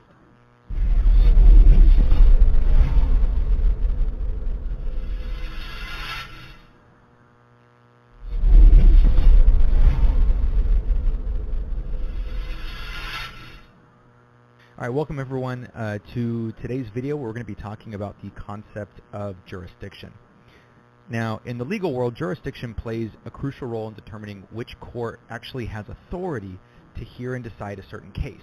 So we're going to be diving into that topic in this video. Now, first, jurisdiction refers to the power or authority that a court has to possess before it can actually render a binding decision. Now, it ensures that the court has the right to exercise its judicial functions over a particular case, and there are several types of jurisdiction that we really need to understand. First, we have what we call personal jurisdiction, also known as personam jurisdiction. Now, personal jurisdiction refers to a court's authority over the parties involved in a case. This is determined by factors like the defendant's presence within a court's physical jurisdiction, consent to the court's authority, or even sufficient contacts within an actual jurisdiction. Next, we have what we call subject matter jurisdiction. Now, this type of jurisdiction defines a court's authority to hear and decide cases of a specific subject matter or type. It shouldn't be a surprise that different courts have different subject matter jurisdictions, which are typically defined by statutes or even constitutional provisions. As an example, certain courts may have jurisdiction over criminal cases, while others may handle civil cases or specialized areas of law like intellectual property, for example. Moving on, we have geographic jurisdiction, also known as territorial jurisdiction. So this refers to a court's authority over cases arising within a particular geographic area. Factors such as location of the incident, where the parties reside, or where the contract was executed can determine the appropriate court venue for a case. Now let's talk about hierarchical jurisdiction. In a hierarchical judicial system, courts are organized in a structure with different levels. So higher level courts have appellate jurisdiction over lower level courts. What this means is that decisions made by lower level courts can be appealed to higher level courts for review. Hierarchical jurisdiction ensures there's a system of actually checks and balances within the legal system. Lastly, we have federal and state jurisdiction. Now, in countries with a federal system, much like the United States, jurisdiction is divided between federal and state courts. Federal courts have jurisdiction over cases involving federal laws, constitutional issues, or even disputes between parties from different states. State courts, rather, have jurisdiction over cases involving state laws, contract disputes, tort claims, and other matters that don't fall within federal jurisdiction. Understanding these different types of jurisdiction is essential to determining which court has the authority to hear and decide a case. It ensures that legal decisions are made by the appropriate court, providing fairness and justice to all those parties involved. As we conclude this lecture, I hope that the overview has shed some light on the significance of jurisdiction with regards to our legal system. Thanks for joining me, and we'll see you soon.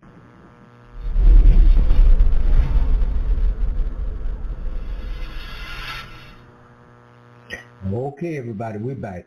Now, hope you got the basics of what we're trying to deliver here this evening.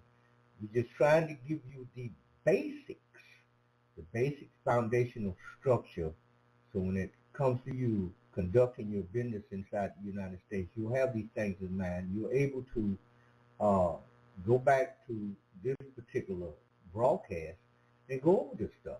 Okay, it's right there. You can go back, you can pause, you can rewind, you can do anything that you want to do in order to take the necessary notes that you should be taking if you plan on doing something seriously in business. What I think that we should start doing is we should start restructuring our thinking about running a business, about functioning in law, and legal and illegal. And by having the knowledge up front of how it really works, I think it'll be much, much easier to you. I'm not saying anything about changing anything that I previously taught you about what we're doing here. I've been doing it for years, been teaching it for years. And we're going from every conceivable angle to make sure that you clearly get this stuff down to a science when you really understand what you're dealing with. Now, keep in mind, let's go back over here. I told you that we're going to have the Vegan Fest right down here in Jacksonville, Florida. And don't miss it. We had a storm, a hurricane that hit Florida. However, we hosting the Vegan Fest. We're up north here, and we got a little rain and a little wind, but that's it. Down there in Tampa and Sarasota and all the places down there, they got tore pretty bad, man. Tornadoes, I mean, totally level whole places down there. But that's not the case up here, and we're still going to host the Black Vegan Fest, so make sure you're here. Hold on a minute. Okay, everybody, October the 26th, right here in Duval County, Jacksonville, Florida, the Black Vegan Fest will take place. Live bands, live entertainment, professional chefs will teach you how to cook healthy. If you are a vendor, go to www.urbangeoponics.org and sign up. Bring your fishing gear with you. If you're a fisherman, we got the river right in the back of the property. We'll teach you how to grow your own food, teach your children how to do the same thing. You'll learn how to prepare meals healthy. There'll be fun and games for the whole family. October the 26th, the Black Vegan Fest, right here in Jacksonville, Florida.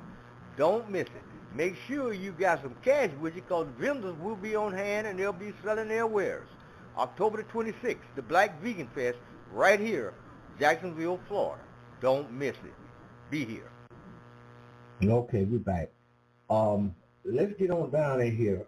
We're going back to Black's Law again. And this time, we're going to be talking about accounting. Now, there's a very, very important part of functioning in your trust. Okay? It says accounting is a part of the trust administration.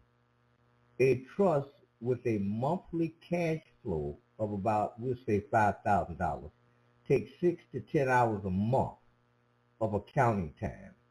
This includes bill payment, handling beneficiary payments, posting funds received, going to the bank to make deposits, and preparation of reports. Here again is a good position where a beneficiary might be able to work into a long-term position with the trust.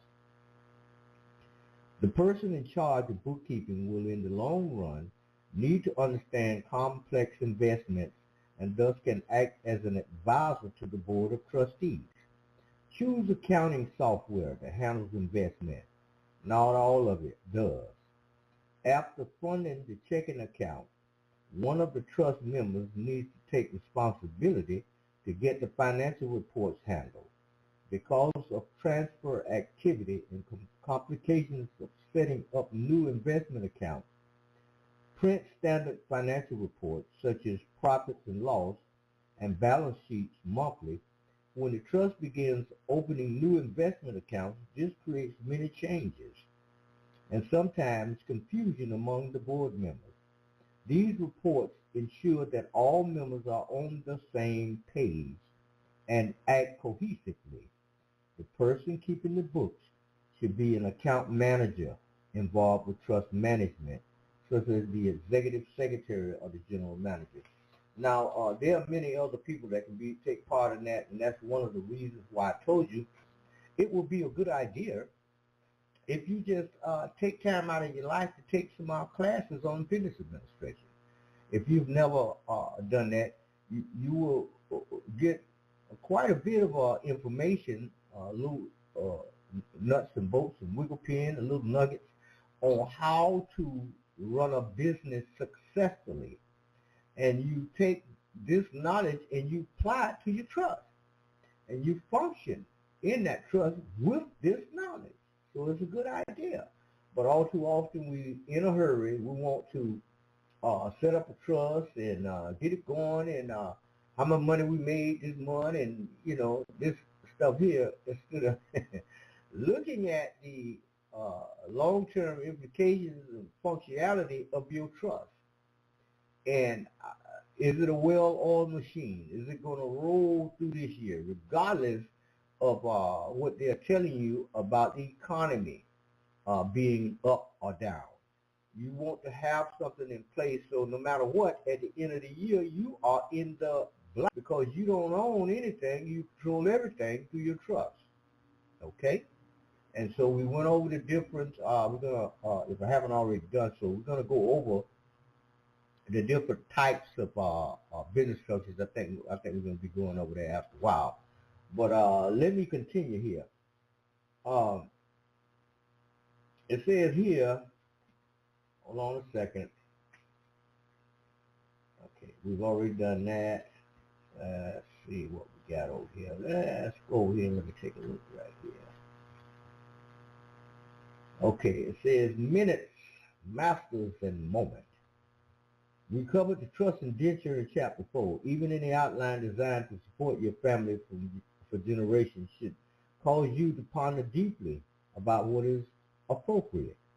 The grantor may select with a generic template.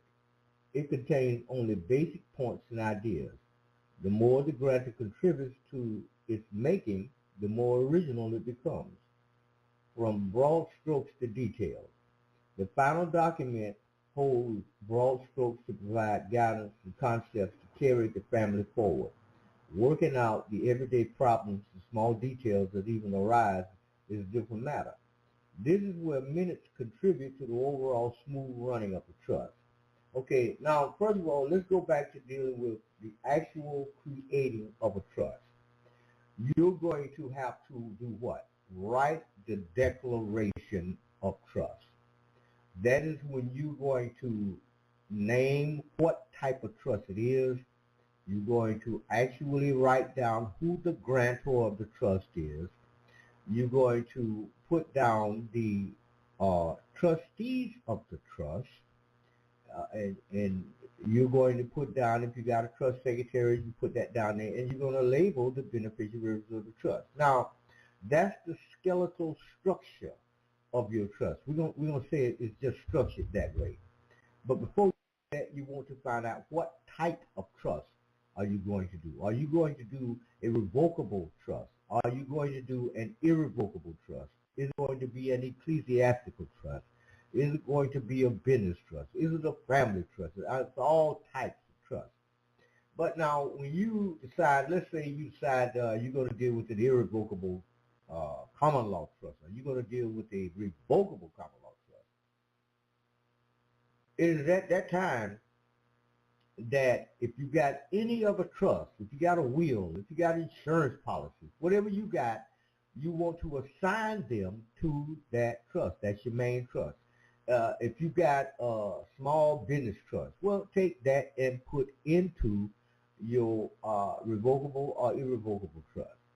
Add that in there. If you've got a tractor trailer, put it in there. If you've got a house that's property, all of that is administrated by the trust. You ain't owning nothing. The trust is running everything, but you want to make sure that we don't went over contract, that all of the documentation regarding everything that's in that trust is complete and done properly.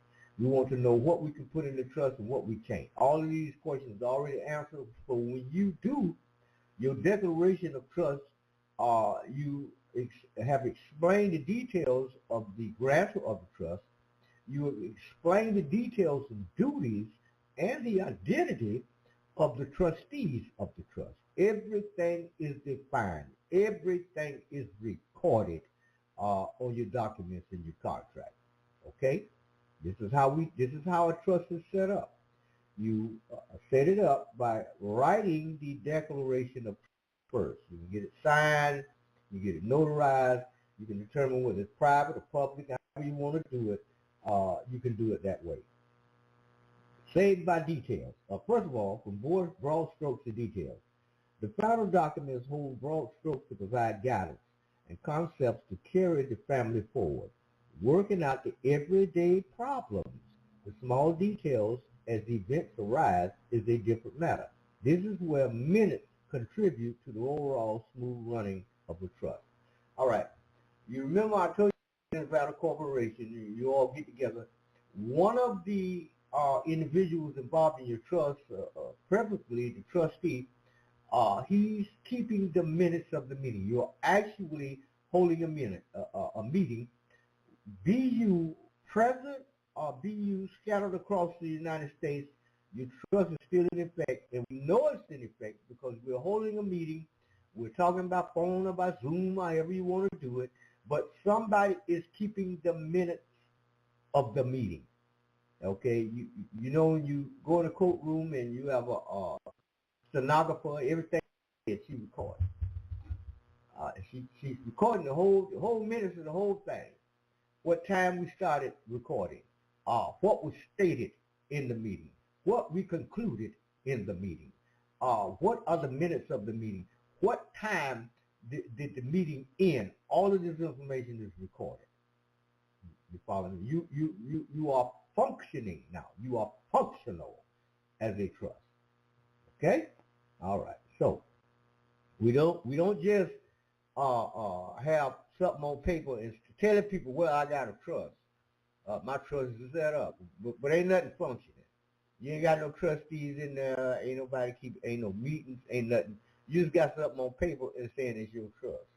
You got all your stuff inside the trust, but ain't nothing functioning. We got to get away from that kind of thinking. Okay? All right.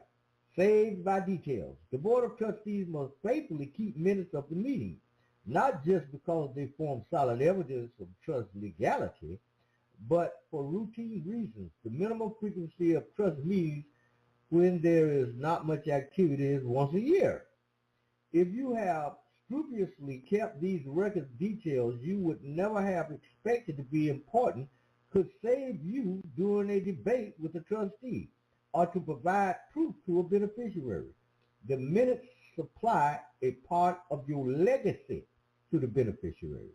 They are priceless family history and an educational tool for the future generations who will continue the family tradition of adding assets to the corpus for the benefit of succeeding generations. Therefore, you should regard the minutes as an asset, the information asset, if you will, or the wealth of knowledge ingredient of your estate.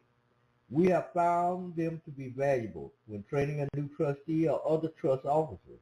This person's first day on the job is to spend reading all the minutes. This provides a history that contributes to the new trustee's participation and contribution to the trust group. Okay, let's get over here. And let's see what we got. Hold on a second. Let me bend this in right so we can get this info one out. Consider the Hungarian family in the superb 1999 film Sunshine as an object lesson. The patriarch's secret formula for the tonic drink made the family a fortune. Not secured in a safe place, it became lost. It did not survive the devastation of 2 world wars. The valuable recipe could have helped the family bounce back to confidence and comfort. Matters of this nature became a family affair. More than one person needs to hold a confidential key. Although the receipt is not, the recipe is not in the minutes, references to it would lead family members to its location. Not only do records of meetings provide a history of the trust to far future descendants, you will not believe how often you yourself will refer to them. Here or next week. The agenda. When any board trustee meets, make an agenda of subjects for discussion to allow time for preparation. Give it to them at least 3 days before the meeting. Date and place. Minutes must have a date and time to give them full validation. Also attach the agenda of meetings to the signed copy of the minutes, including the name and the places if the meeting is by telephone. Present use full names of attendees. People need to be either physically present or on telephone or conference. If they attend by telephone, note it by placing the telephone after their name. If the person attends who is not a regular member of the Board of Trustees, list that person as an attendee, then identify said person's expertise or state why he or she is present in the body of the minutes. Okay? Now, I'm going to stop right here because I want to get down into this thing on introduction to an agreement. But before I get into that, we're going to get down into something else. It's only going to be a few minutes, just a very few minutes. Y'all know in a minute. Let's run past this. This is how the wealthy avoid paying taxes. So when you sell a property for more than you bought it for, this is called capital gains. And capital gains are taxed by the IRS. Well, the wealthy have figured out how to avoid taxes, but guess what? You and I can do the same thing because we all play by the same tax rules. The way they do it is called a 1031 exchange. The IRS allows you to roll over your gains from one property, roll them to the next without any taxes. This is completely tax-free, and this is called a 1031 exchange. This is how you put almost everything that you own into a trust.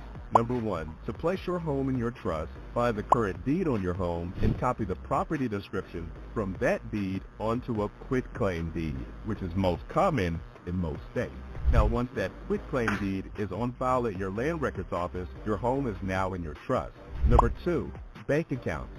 Take your trust down to your bank along with the trust identification number and open up a trust bank account. You will also then change the beneficiary designations on your other existing accounts to reflect the trust as the new beneficiary. Number 3, life insurance policy. Update the beneficiary designation on your life insurance policy to reflect the name of your trust along with your designated trust bank account information. By doing this, it provides a direct funding account for your death benefit. And this is especially beneficial if you have minor children who cannot receive a life insurance death benefit directly. And number 4, personal property such as jewelry, clothing, furniture, pets, and vehicles should be listed on an assignment of personal property document.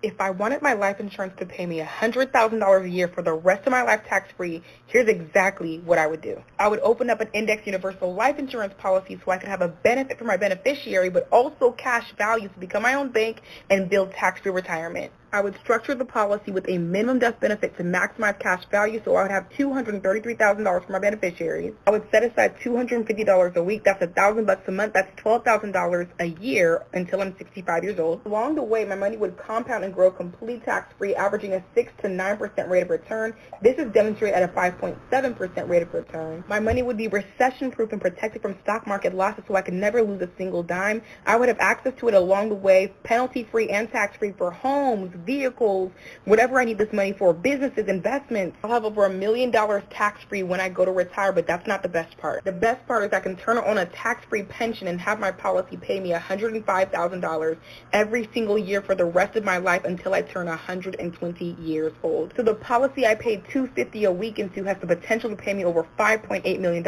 tax-free. If you're ready to start your IUL, comment below bank and my team and I are happy to help. Hi, I would like to open up a life insurance policy, please. What kind of policy? A term? I would like to open up a cash value policy like an IUL. That way I can use my policy while I'm alive. And how much death benefit are you looking for? Micah actually told me to get a policy with a minimum death benefit so I can max out my cash value and become my own bank. That way I can maximum my policy to get the most growth accumulation. And you know this decreases the amount of commission we make, right? I would also like my money to participate in stock market performance without any of the stock market risk. That way I can grow my money and never lose a dime. And did you already hear how much you can grow in your policy? I heard it could average a 6 to 9% rate of return as well. Okay, what are your goals with this plan? I would like my money to grow completely tax-free and have access to it along the way for businesses, investments, homes, vehicles, but most importantly for tax-free retirement so I can receive an income that I never run out of for the rest of my life. I see. Anything else? I also heard that when I'm leveraging the money, I won't interrupt the interest. Great, we can set that up for you. All right. Okay. Now let's roll back up here again. I'm going to run a quick commercial break, and we'll be right back. Y'all know. If it is against the law for the bank to loan out depositors' money to you, how could the bank give you a loan? And if that's the case, how are they able to keep their doors open? And in some cities, they have the biggest buildings in town. What happens to the person who deposits money in the bank? What do they receive outside of nickels and dimes in the form of what's called interest? How can you get paid? Go to TarhakaDebtElimination.org. That's TarhakaDebtElimination.org. Fill out the Contact Us form and I'll rush you my free report. Let's get down to the bottom of this situation. Let me show you how what's going on in how to deal with it. Okay? TarhakaDebtElimination.org. Peace, y'all. Okay, we're back. Now, let's deal with chapter 16 in the Art Passing the Buck 2. I'm down here on page 171 for those of you who have taken the advice that was given to you a long time ago. We had these books in our possession, and we've been successful in dispensing information. There's a lot of people that have benefited from the information that we're telling you here tonight. Okay? We're going to deal with absolute must. Just when you think you might have a grasp on the intricacies of a trust, we give you more details to build your fortress of wealth. The trust documents are not enough. Even though we state these these are absolute musts, they are not necessarily immediately needed. Once the trust generates a strong cash flow, this level of additional coverage is clearly a good idea. Extra documentation. There is extra documentation beyond the indentures to keep an irrevocable trust alive and to minimize threats that may drain funds. This paperwork prevents the trust depletion because of unforeseen circumstances.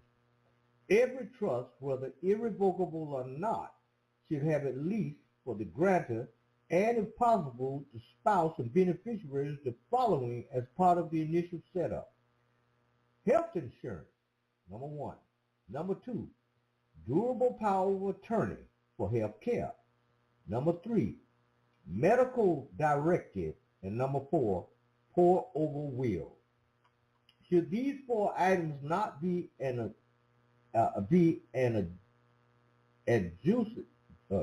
to your trust, then the trust funds can be used to save or prolong the life of the grantor or the beneficiary. In an irrevocable trust, the beneficiary must agree to use the assets to support the trust members in distress. And in a revocable trust, the assets are an automatic collateral for the grantor. Okay. If beneficiaries do not agree to use the assets in an emergency, the funds remain safe.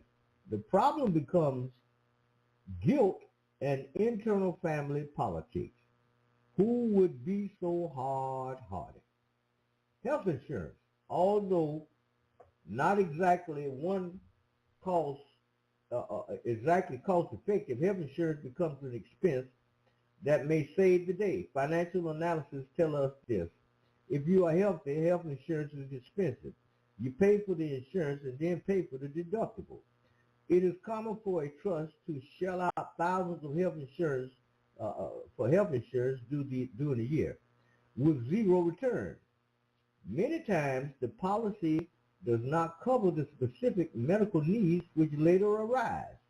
It seems the only solution is a crystal ball, and a best guess nevertheless consider it an insurance package and an expense to keep assets safe.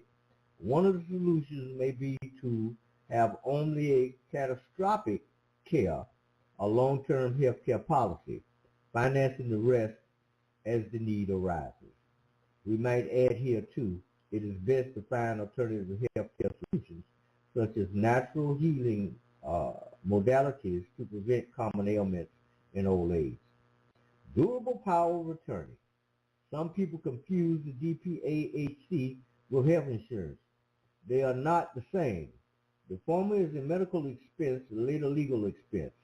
The DPAHC applies only to the principal, the one for whom the DPAHC is created. When no longer able to make health care decisions, this document allows another person to act on the principal's behalf. This other person is named a healthcare agent. Now, what are we talking about? We are simply talking about a durable power of attorney. Now, a lot of us are familiar with that particular document. It just simply puts somebody else in your stead. And hold on one second. We have a little problem here. Okay. To handle your affairs and so on and so forth. But here we find that we can take a durable power of attorney and set it up under different things. You got your health insurance, you got your banking, you got your assets, you got your let's say you got your we'll say you got a Rolls Royce in there, a Corvette Stingray up in there, and you want specific information to be done specifically with these two automobiles. And so you want to do up a durable power of attorney on each one of these automobiles, or you can do it up on both, as long as you designate the individual that you're going to be, that's going to take a responsibility for that, and that information is installed into your trust. Okay? So you do a whole lot of things, but you are functioning in a different capacity. You're not a sole proprietor anymore. You don't own anything. Everything is owned by the trust, but there are specific instructions that must be carried out because the contracts are in place, the signatures are in place, the notary stamps are in place, and it's a part of your trust, be it no matter what type of trust you set up, everything is in there. Okay? And I hope what I'm trying to tell you about this stuff is making some sense to you. Now let's go into talking about this here, by the way. Marketing. A lot of people don't know how to do that. And we're in a real good position today because they've come out with artificial intelligence who are able to write successful ads and stuff for you to market. But let's look at something that I've told you a long time ago. Methods and techniques change, but principles never change. When it comes to selling, you discover that people buy things from you because they believe in you. More than the product you claim that you sell. You sell it. This is why people buy from you. I found out that to be true. You want to make sure that whatever it is that you're dealing with, or whatever it is that you're trying to get someone else to take advantage of it, it works, it's beneficial, and they are going to benefit as a result of getting that. But what they are doing is they believe that you are able to give them some type of insight to help them. They're purchasing from you because they believe in you. Now, marketing. So what are you going to market? You're going to market whatever it is that you have available, but you're also going to market yourself. Is your nose clean? Have you had success? What is it that you are doing that has been successful with what you're talking about or what you're you're selling? Now, me personally, I've been successful in the elimination of mortgage, been successful in dealing with the freedom of right to travel, been successful in dealing with contracts, the IRS, banking, all over the thing, mortgages, foreclosures, you name it. I have done that successfully, so I feel like I'm qualified to talk about this stuff, but we're going to a new level here today. And today, we're talking about setting up your trust. We're talking about law, business, legal, and illegal. This is my attempt to try to bring this information out to the forefront, and we are going to take this video, this broadcast here, we're going to convert it over, and we're going to put it up on YouTube and send it out to the different social networks and stuff so you can listen to this stuff. And for those people who could use this stuff, it'll be available to you. In my opinion, it is vital to running a successful business. If you understand contracts, if you understand how the court system is set up in the United States and how it functions, if you understand trust, if you understand the need for having knowledge concerning business and law and legal and illegal, if you know these things, I don't see no way in the world how you could go wrong if you have this information. So, in my opinion, it's just my personal opinion, tonight's broadcast, in my opinion, is one of the most important ones that I have ever done. And we're going to continue. Okay? All right. So let's get down to a little bit more of this. Let me find some more nuggets for you here tonight in dealing with this particular subject. Okay. It says here, let's go over here. Hold on one second. Medical directive. Once the DPA-HC is in place, use a medical directive to advise your doctor and family. It is a summary of the DPA-HC advising key people of your basic wishes. For example, if in your DPA-HC you give your organs to a particular university, the medical directives let your doctor know. Here also the medical personnel know of the treatments you want applied to aid in a full recovery. The internet provides a thorough write-up on this subject. We suggest you read it before preparing the DPA-HC and the medical directive. If you do not have access to the internet, write to Keenan Healthcare Agent, Act Section 47704779, California. Charles P. Sabatino. Okay. All right, let's see what we got right here. All right, let's do what you will. Now, if you notice, when it comes to doing a will, now this is very, very important for you to know. All too often you have seen on television and in different places where a lot of very important stars in television and stuff like that, they had a will set up. So when they pass away, they think that the will is supposed to do all that it's supposed to do, but in most cases, the will is not sufficient And it always ends up in probate. Now here come the court. They in there. They're gonna determine who's gonna get what, and the children and relatives are fighting over this, that, and the other. But I always recommend it is okay for you to do a will, but assign that will to the trust, because now we got a whole different ball game now. And the trust has to, number one, has to be notified, and then at the same time, the trust is the function in operation, and the grantor don't own nothing. The grantor is turned over the functionality of the trust to his trustees, trust secretary, trust manager, whoever else is doing this right here. So now this business is about going down in probate and keeping that down there for years, and the court lawyers are constantly milking funds from the trust.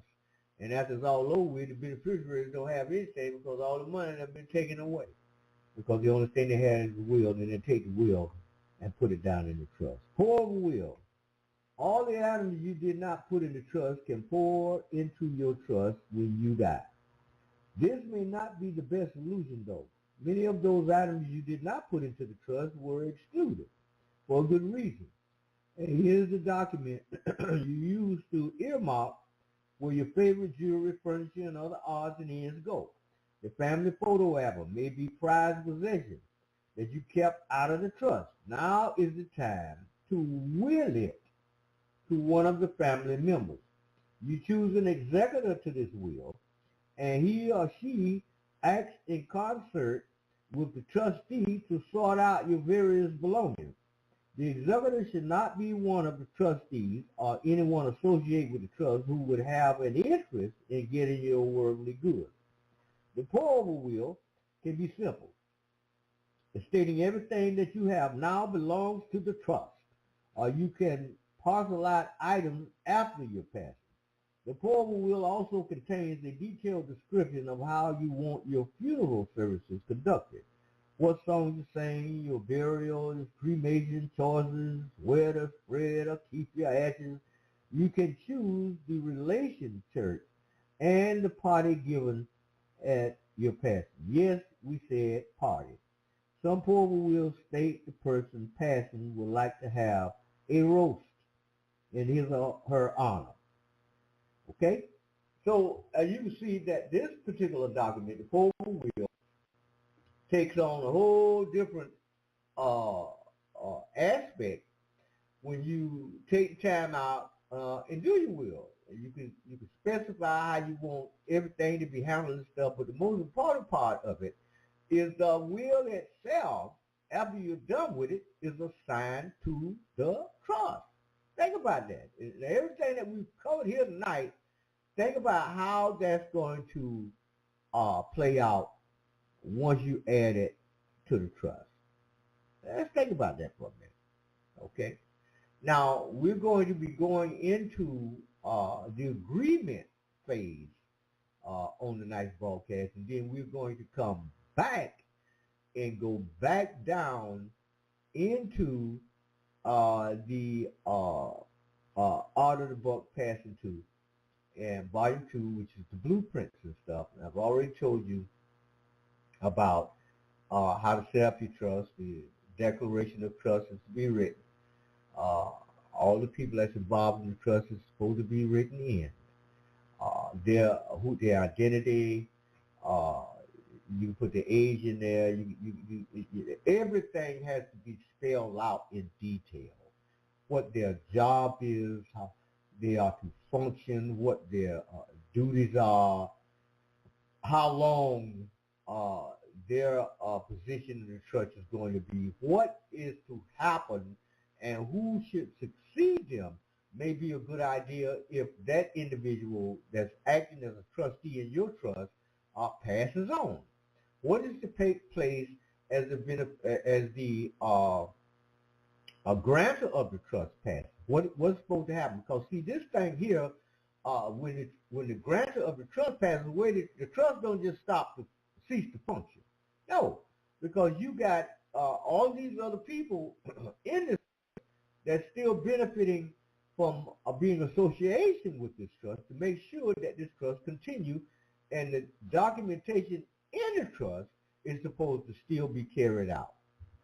You follow me? This is very, very incredible. Some of the most powerful people in the world, they have trust established, and they function. I mean, they don't function any other kind of way outside of no trust. I can't imagine today somebody being a millionaire, a multimillionaire that ain't got a trust set up. I can't imagine that thing. But from what I could see, and I don't know how true it is, but what I can see, some told me Michael Jackson had a will, but he didn't have a trust. And there are others that are successful singers didn't have a trust set up. They had a will, but the will ended up in probate court, and everything was taken away. So we want to make sure that we are not victims of this kind of stuff. Okay? So y'all hold on a minute. Let's go right on back here one more time. Now we dealt with the pour over will. We dealt with that. Let's go down here. I ain't getting down. Wow, man, this thing is detailed. All right, we're gonna move past the medical stuff here because. All right, let's get over here to family affairs. All right, this we're on chapter 17 now, page 103, family affairs. This chapter addresses joint property and guardianship. The first is an essential step for those married, and the second gives added protection to children under 16 years old. In most states, after 16, an adolescent can choose his or her own guardian. Spouses and joint are community property. Because of joint or community property, laws in various states, if you are married, your spouse must agree to setting up a trust, or you can not proceed. Based on experience, here is a test to see how you and your partner will fare in your journey to reformat assets. See where you fit in these descriptions of couples, for some are not qualified to meet the challenges in the more sophisticated realms of long-range family planning. Marriages range from blissful to raging war zones. Even the most happy couple appearing in a comfortable routine may not be in the best relationship. In a perpetual state of robotic behavior, the two remain secure in a lack of knowledge. In reality, there is no deep commitment. As an extension of their contentment, both partners lack the motivation driven by discomfort. This uncomfortableness ranges from an awareness of its cost of probate, the need to ensure the family is prosperous, or conversely taxes drain earning power. Without some annoying or irritating issue, there is no motivation to get my irrevocable trust. Because the effort takes focus and determination, this couple is not a candidate. The couple which has spats and short arguments may move through life with cohesive objectives. A perpetually arguing couple, though, remains in the survival cycle with little time left over the plan. The former is the better candidate for incorporating long-range financial planning, while the latter cannot fully participate. With no agreement, there can be no gain. Okay. All right. Now, what I'm going to do is, let's see, what we're going at over here. Get down to a little bit more details. Okay, divorce. We have only had one incident where the couple changed its mind due to divorce. After placing assets in the trust, we covered this in volume 1, where there was a legal battle over property put in the trust, and the trustees eventually returned it. The key here is both parties must be highly conscious of their intentions for long-term family benefits. Should either party think there may be a divorce and want to ensure the children are safe, put assets into the trust prior to the divorce. This takes the entire legal battle over assets out of the equation, as nothing belongs to either spouse, leaving nothing over which to fight. This also keeps the children financially guarded, ensuring that the opportunity for missed alimony or child support payments will not be a factor as continues to pick up the bill. As shown in Romance and Trust, Volume 1, this is also a good way to handle alimony payments. Assets to a trust, the spouse or spouse deals with the trustees over financial matters while you start your life over. Okay. All right.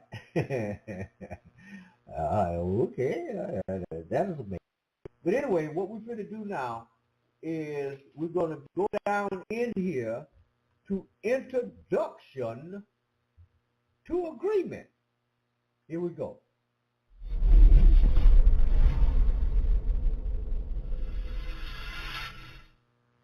Hey there, thanks for joining me for this video where we're going to be discussing the concept of agreement as well as its significance in forming what we call a valid contract. So we're going to discuss the agreement process, the role of both the offerer and the offeree, and also delve into the elements of a valid offer. So with that said, let's go ahead and get started. Now we're going to start by defining the concept agreement. Now agreement is a fundamental requirement for the formation of an actual contract. It occurs when two or more parties mutually assent to the same terms and manifest their intention to be bound by those exact terms. Now the agreement process involves two key roles. We have the offerer and we have the offeree. Now the offeror is the party who initiates the agreement by making an actual offer, while the offeree is the party to whom the offer is made. Now that we understand a little bit about the parties involved, let's get into the elements of a valid offer. Now the first element is known as intent. Now the offeror must demonstrate a genuine intention to be legally bound by the terms of the offer. Now this means that the offeror intends to create a legally enforceable agreement if the offeree accepts the offer. The second element is definite and certain terms. Now an offer must include specific details regarding the subject matter, price, quantity, and other essential terms of the proposed agreement. These terms have to be clear and leave no room for ambiguity in order for there to be a valid offer. The third element is communication. In order to have a valid offer, the offer must be effectively communicated to the offeree. Now, this can be done through a variety of different means and can include verbal discussions, written documents, or even conduct. But the commonality is that the offeree must have knowledge of the offer as well as its terms. Now that we understand a little bit about the elements of a valid offer, let's go ahead and consider a few real-life examples just to help illustrate these points. So imagine that you wanted to purchase a product, say a bicycle for example, and you see an advertisement in the local paper, which is an assumption because you would have to first be looking at the local paper, but for the purpose of this example, let's just say that for whatever reason, you were. And it had all the specific details. So it included the make, the model, as well as the price point for the bicycle. Now, the presence of the advertisement itself demonstrates the first element of the offer, which is, of course, intent, while the specifics of the make, model, price represent definite and certain terms, as well as the communication, which is the advertisement of the actual offer itself. So we have all three elements of a valid offer present. Now, by contacting the seller and expressing your willingness to buy the bicycle at that advertised price, you're inherently accepting their offer and forming an agreement. Another example could be when a company maybe sends a written proposal to provide services to a potential client. Now, the proposal, of course, is going to outline the scope of work, which could include, what is expected of the parties involved, any sort of fees, as well as the timeline to which the scope of work is supposed to be carried out. Now, if the potential client accepts the proposal by signing and returning the document, then the agreement is formed because all the necessary elements are present, right? We have, of course, the first element, which is intent, which is demonstrated by the formation of the contract itself. We have definite and certain terms, communicating the scope of work, timeline, price, all those sorts of things, and then, of course, is communicated in writing. As we wrap up this video, I want to communicate that agreement is a very critical element to the formation of a contract. It involves both offer as well as acceptance, where the offeror presents a valid offer with the intent, definite and certain terms, and effective communication to the offeree. The offeree then accepts the offer, demonstrating their mutual assent to those terms. Now, by understanding the elements of a valid offer as well as the agreement process, individuals and businesses can navigate contract formation successfully. Hey, thanks for joining me for this lecture on agreement. I hope you found the information to be helpful, and thanks for watching. We'll see you next time.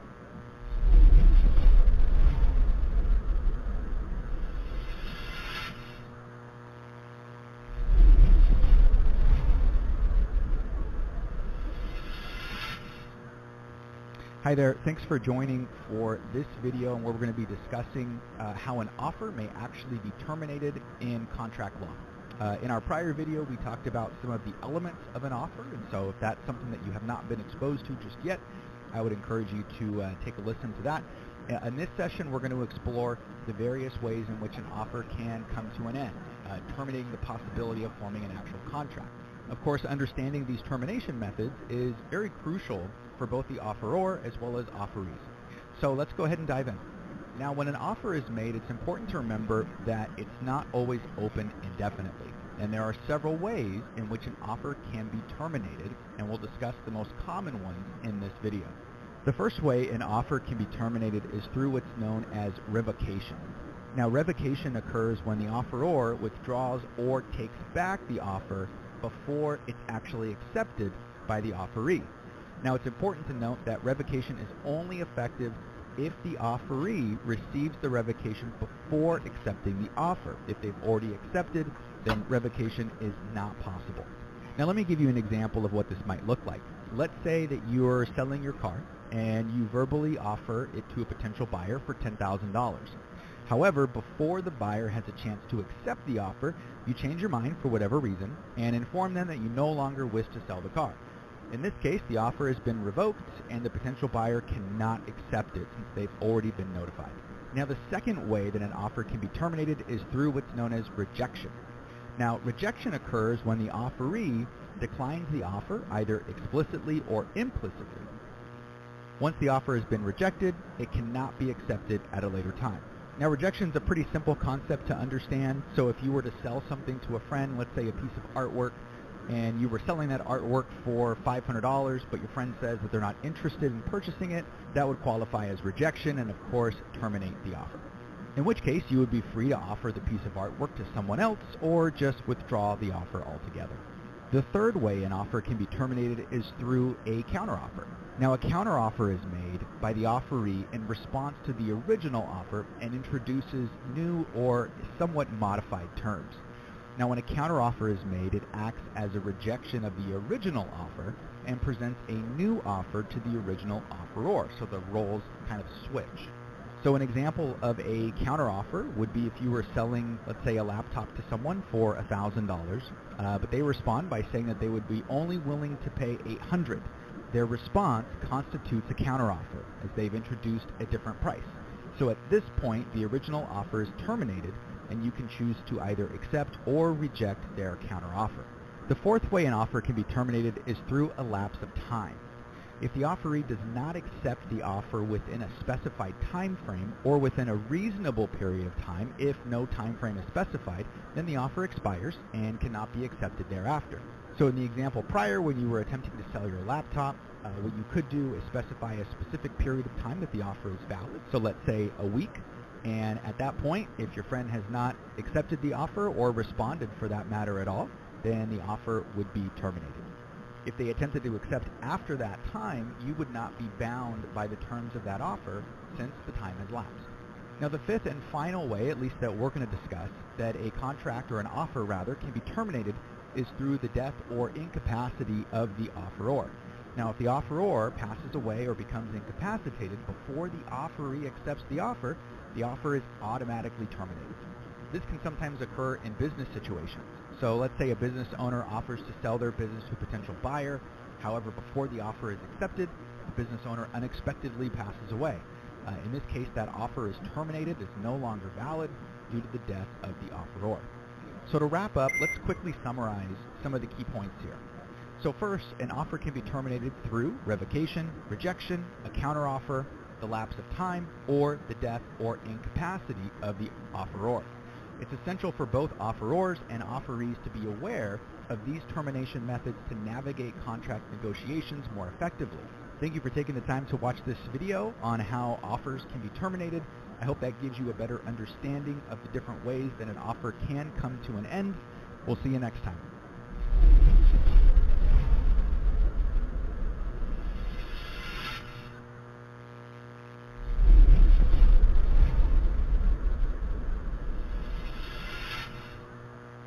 Hey, thanks for joining me for this lecture. In this session, we're going to be exploring the concept of consideration, some of its different types, as well as the rules that govern its validity and enforceability in contracts. So to start, let's talk about what consideration is. Consideration refers to something of value that is exchanged between the parties in a contract. Now, consideration can take different forms and is essential to the formation of a contract. Now, there are 4 common types of consideration. The first is that consideration can be a benefit conferred upon the promisee. This means that the promisee gains something of value or receives a positive outcome as a result of the contract. For example, if John promises to pay Sarah $500 for painting his house, the benefit to Sarah is the payment that she will receive upon completion of the work. Consideration can also be a detriment incurred by the promisor.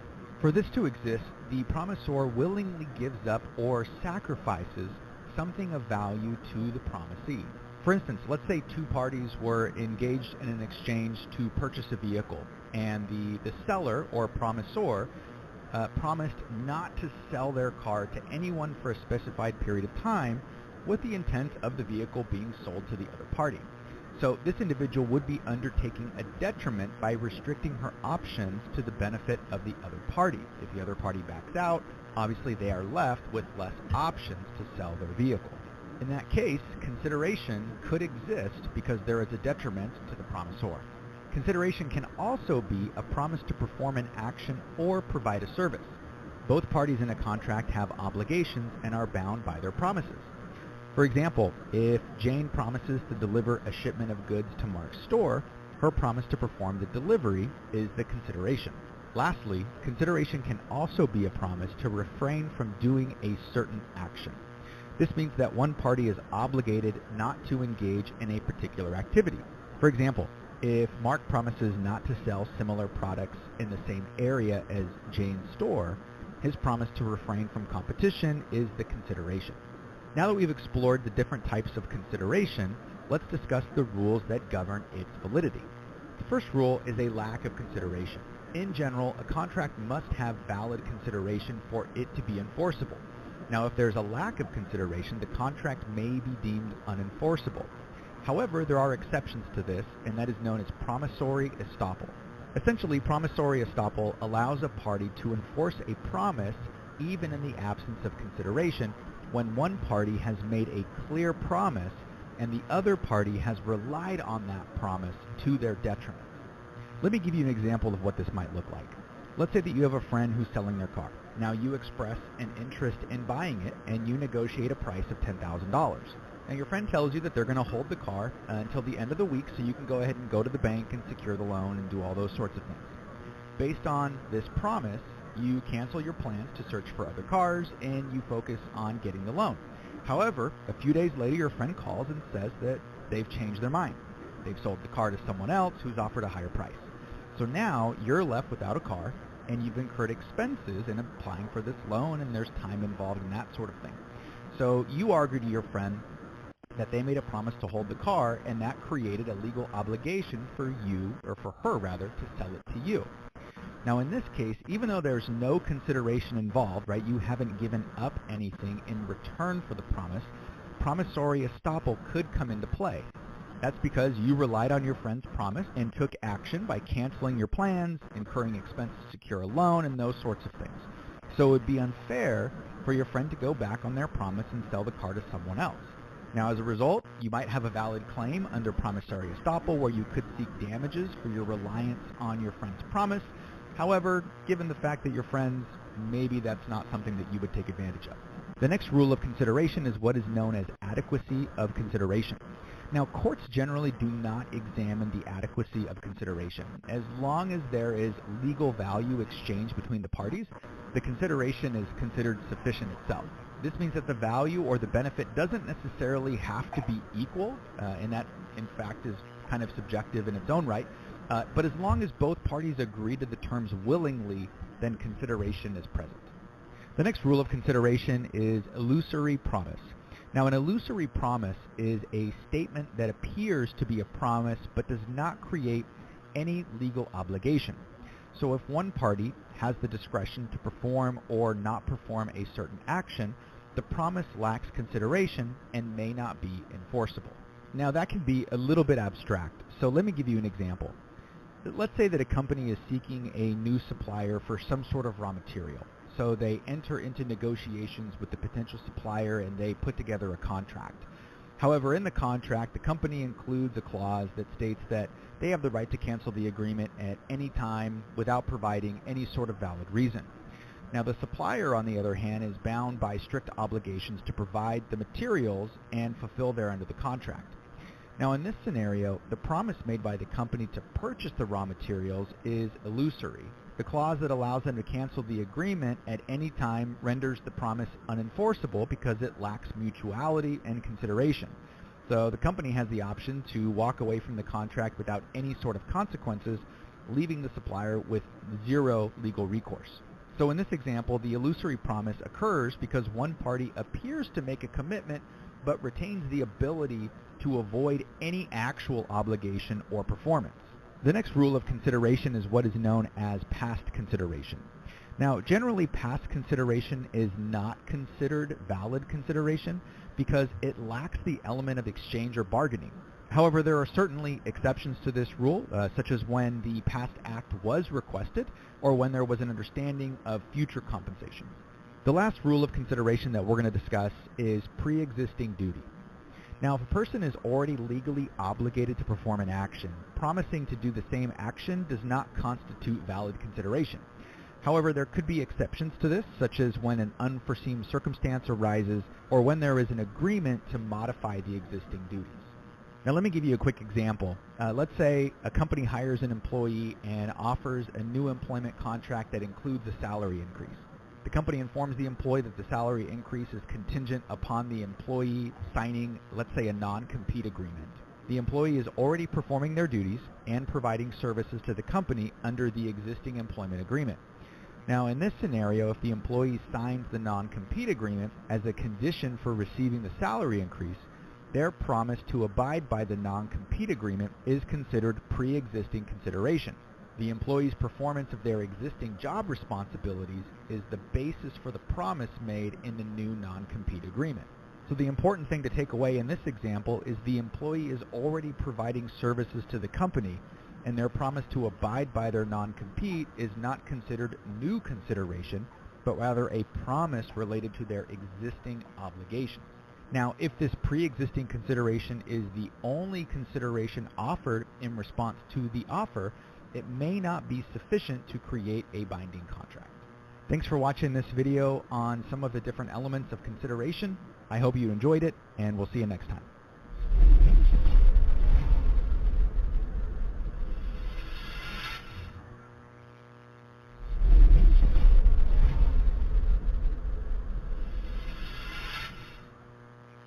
Hey, thanks for joining me for this lecture on capacity, which represents the third element of a legally binding contract.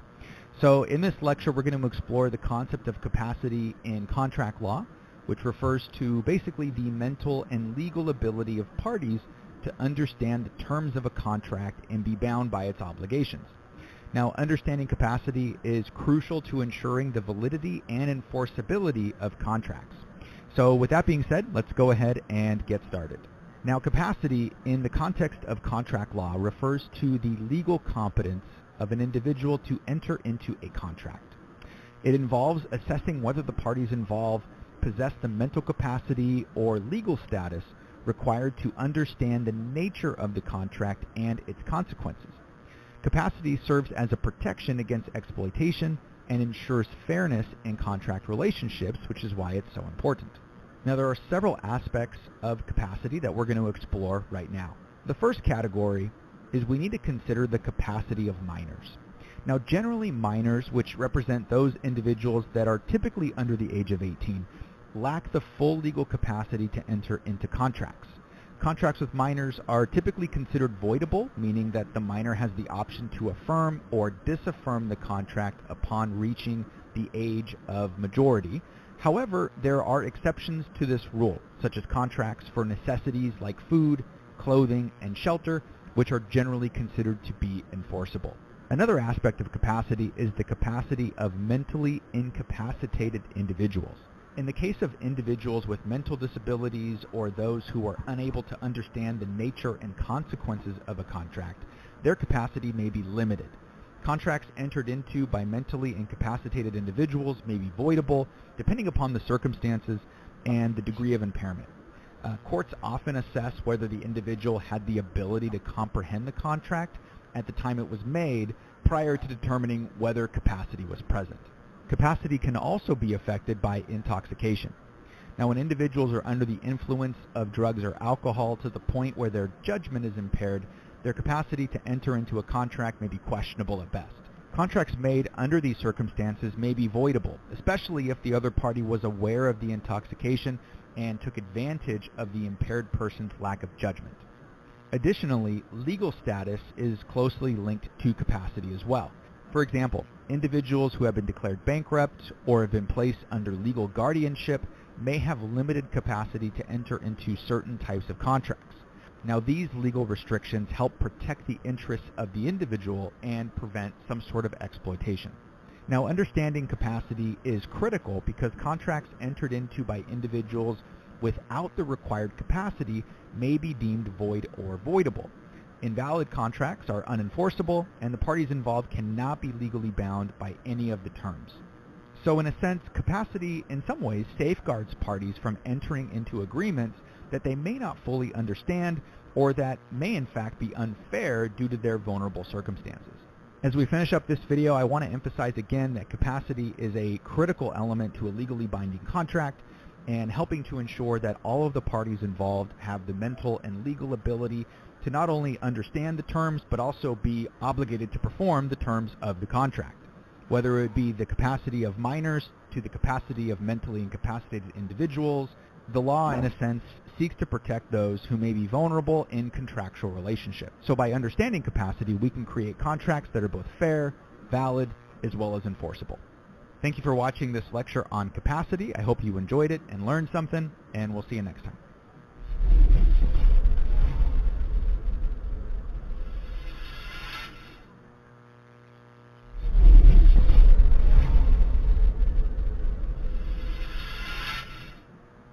Hey, thanks for joining me for this lecture where we're going to be talking about the different forms of business organization. Now, we're going to explore some of the various types of entities that entrepreneurs and investors commonly use.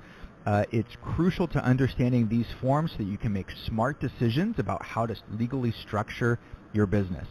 We're going to be covering 4 main types, including sole proprietorships, partnerships, limited liability companies or LLCs, as well as corporations.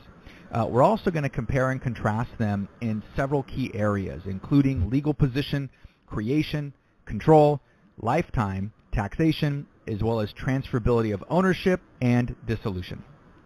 So with all that being said, let's go ahead and get started. All right, first we're going to start with the simplest form of business organization, and that is a sole proprietorship. Sole proprietorships are great because it's kind of like having your own little gig. You're the boss, you can call all the shots. Plus, creating a sole proprietorship is very simple. There's not a lot of paperwork that's needed, but there is a catch. With a sole proprietorship, there is no legal separation between you and your business. So if things go south, your personal assets are at risk.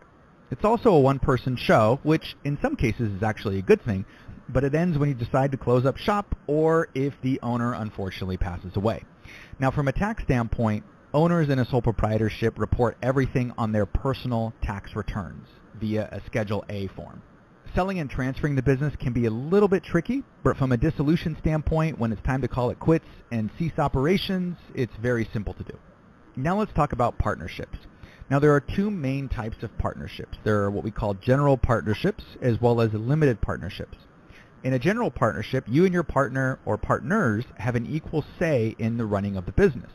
But one of the unfortunate things is that you're personally liable for any debts or obligations of the partnership. We refer to this as joint and severally liable or joint and several liability. Now with limited partnerships, they're a little bit different. In a limited partnership, we create two classifications of partners. There are still general partners who have the control and liability of the business, but they also introduce a second partner classification called limited partners, who are more like silent partners with limited liability.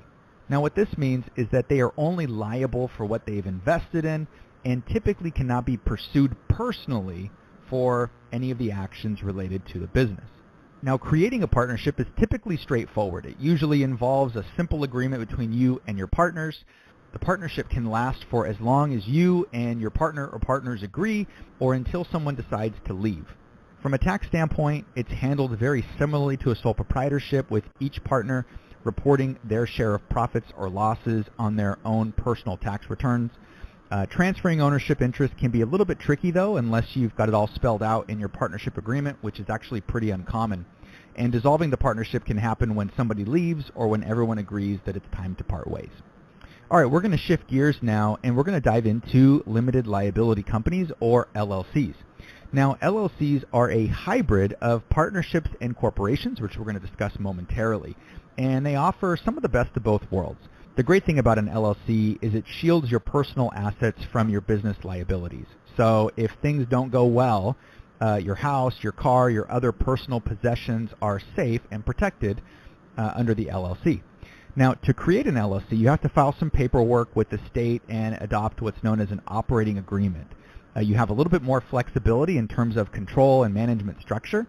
The lifetime of an LLC can also be forever or for a specified period of time, depending upon what you decide. And there are several different taxation options as well. You can choose to have the profits and losses flow through to your personal tax return, or you can elect to be taxed as a corporation if it's financially advantageous for you to do so.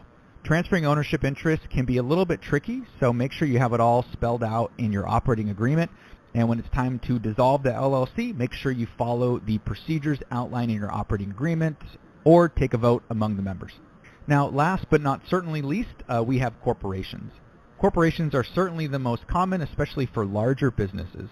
A corporation establishes a separate legal entity apart from the owners, which creates limited liability protection, which everyone enjoys. Now, your personal assets are safe, even if things don't go well with the business. Creating a corporation, though, involves quite a bit of paperwork, including filing an articles of incorporation with the state. You have to adopt a document called bylaws, and the control of a corporation is typically structured through shareholders, directors, as well as corporate officers.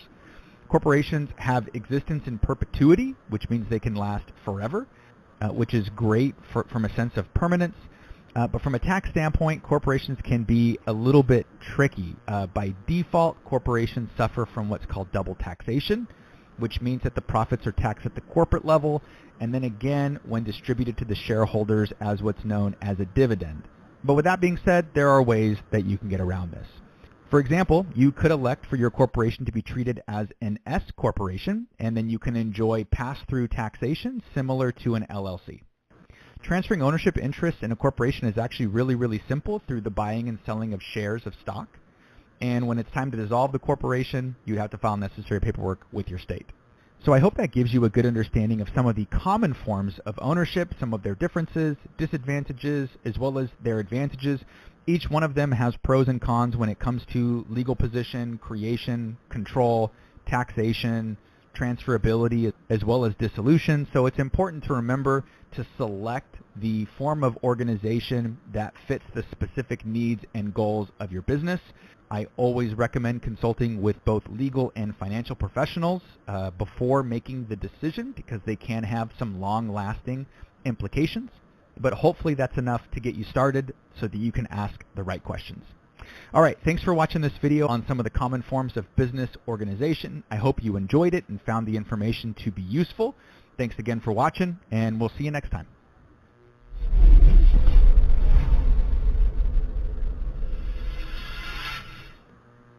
All right, everybody.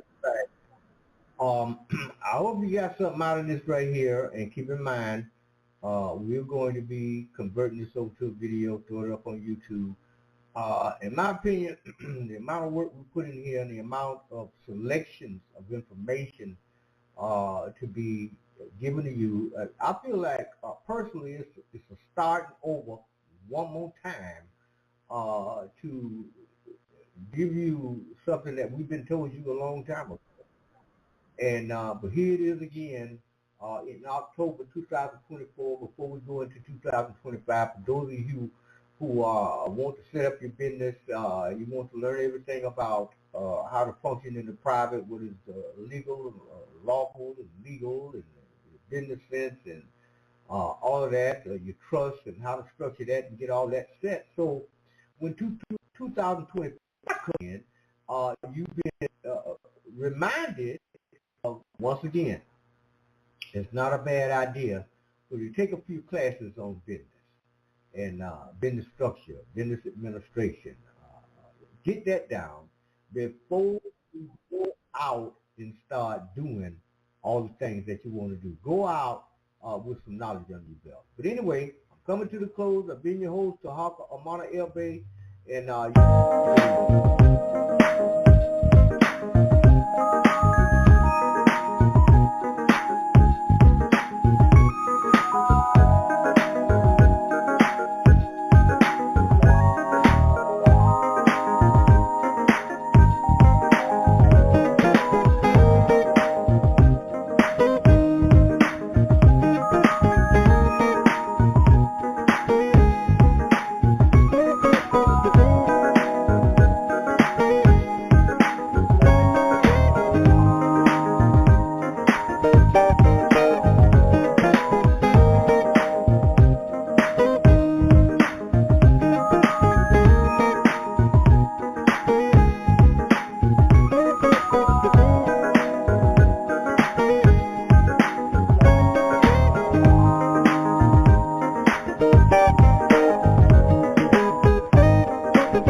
the right talent, the right attitude, the right game plan, the right amount of fight, pride, and determination.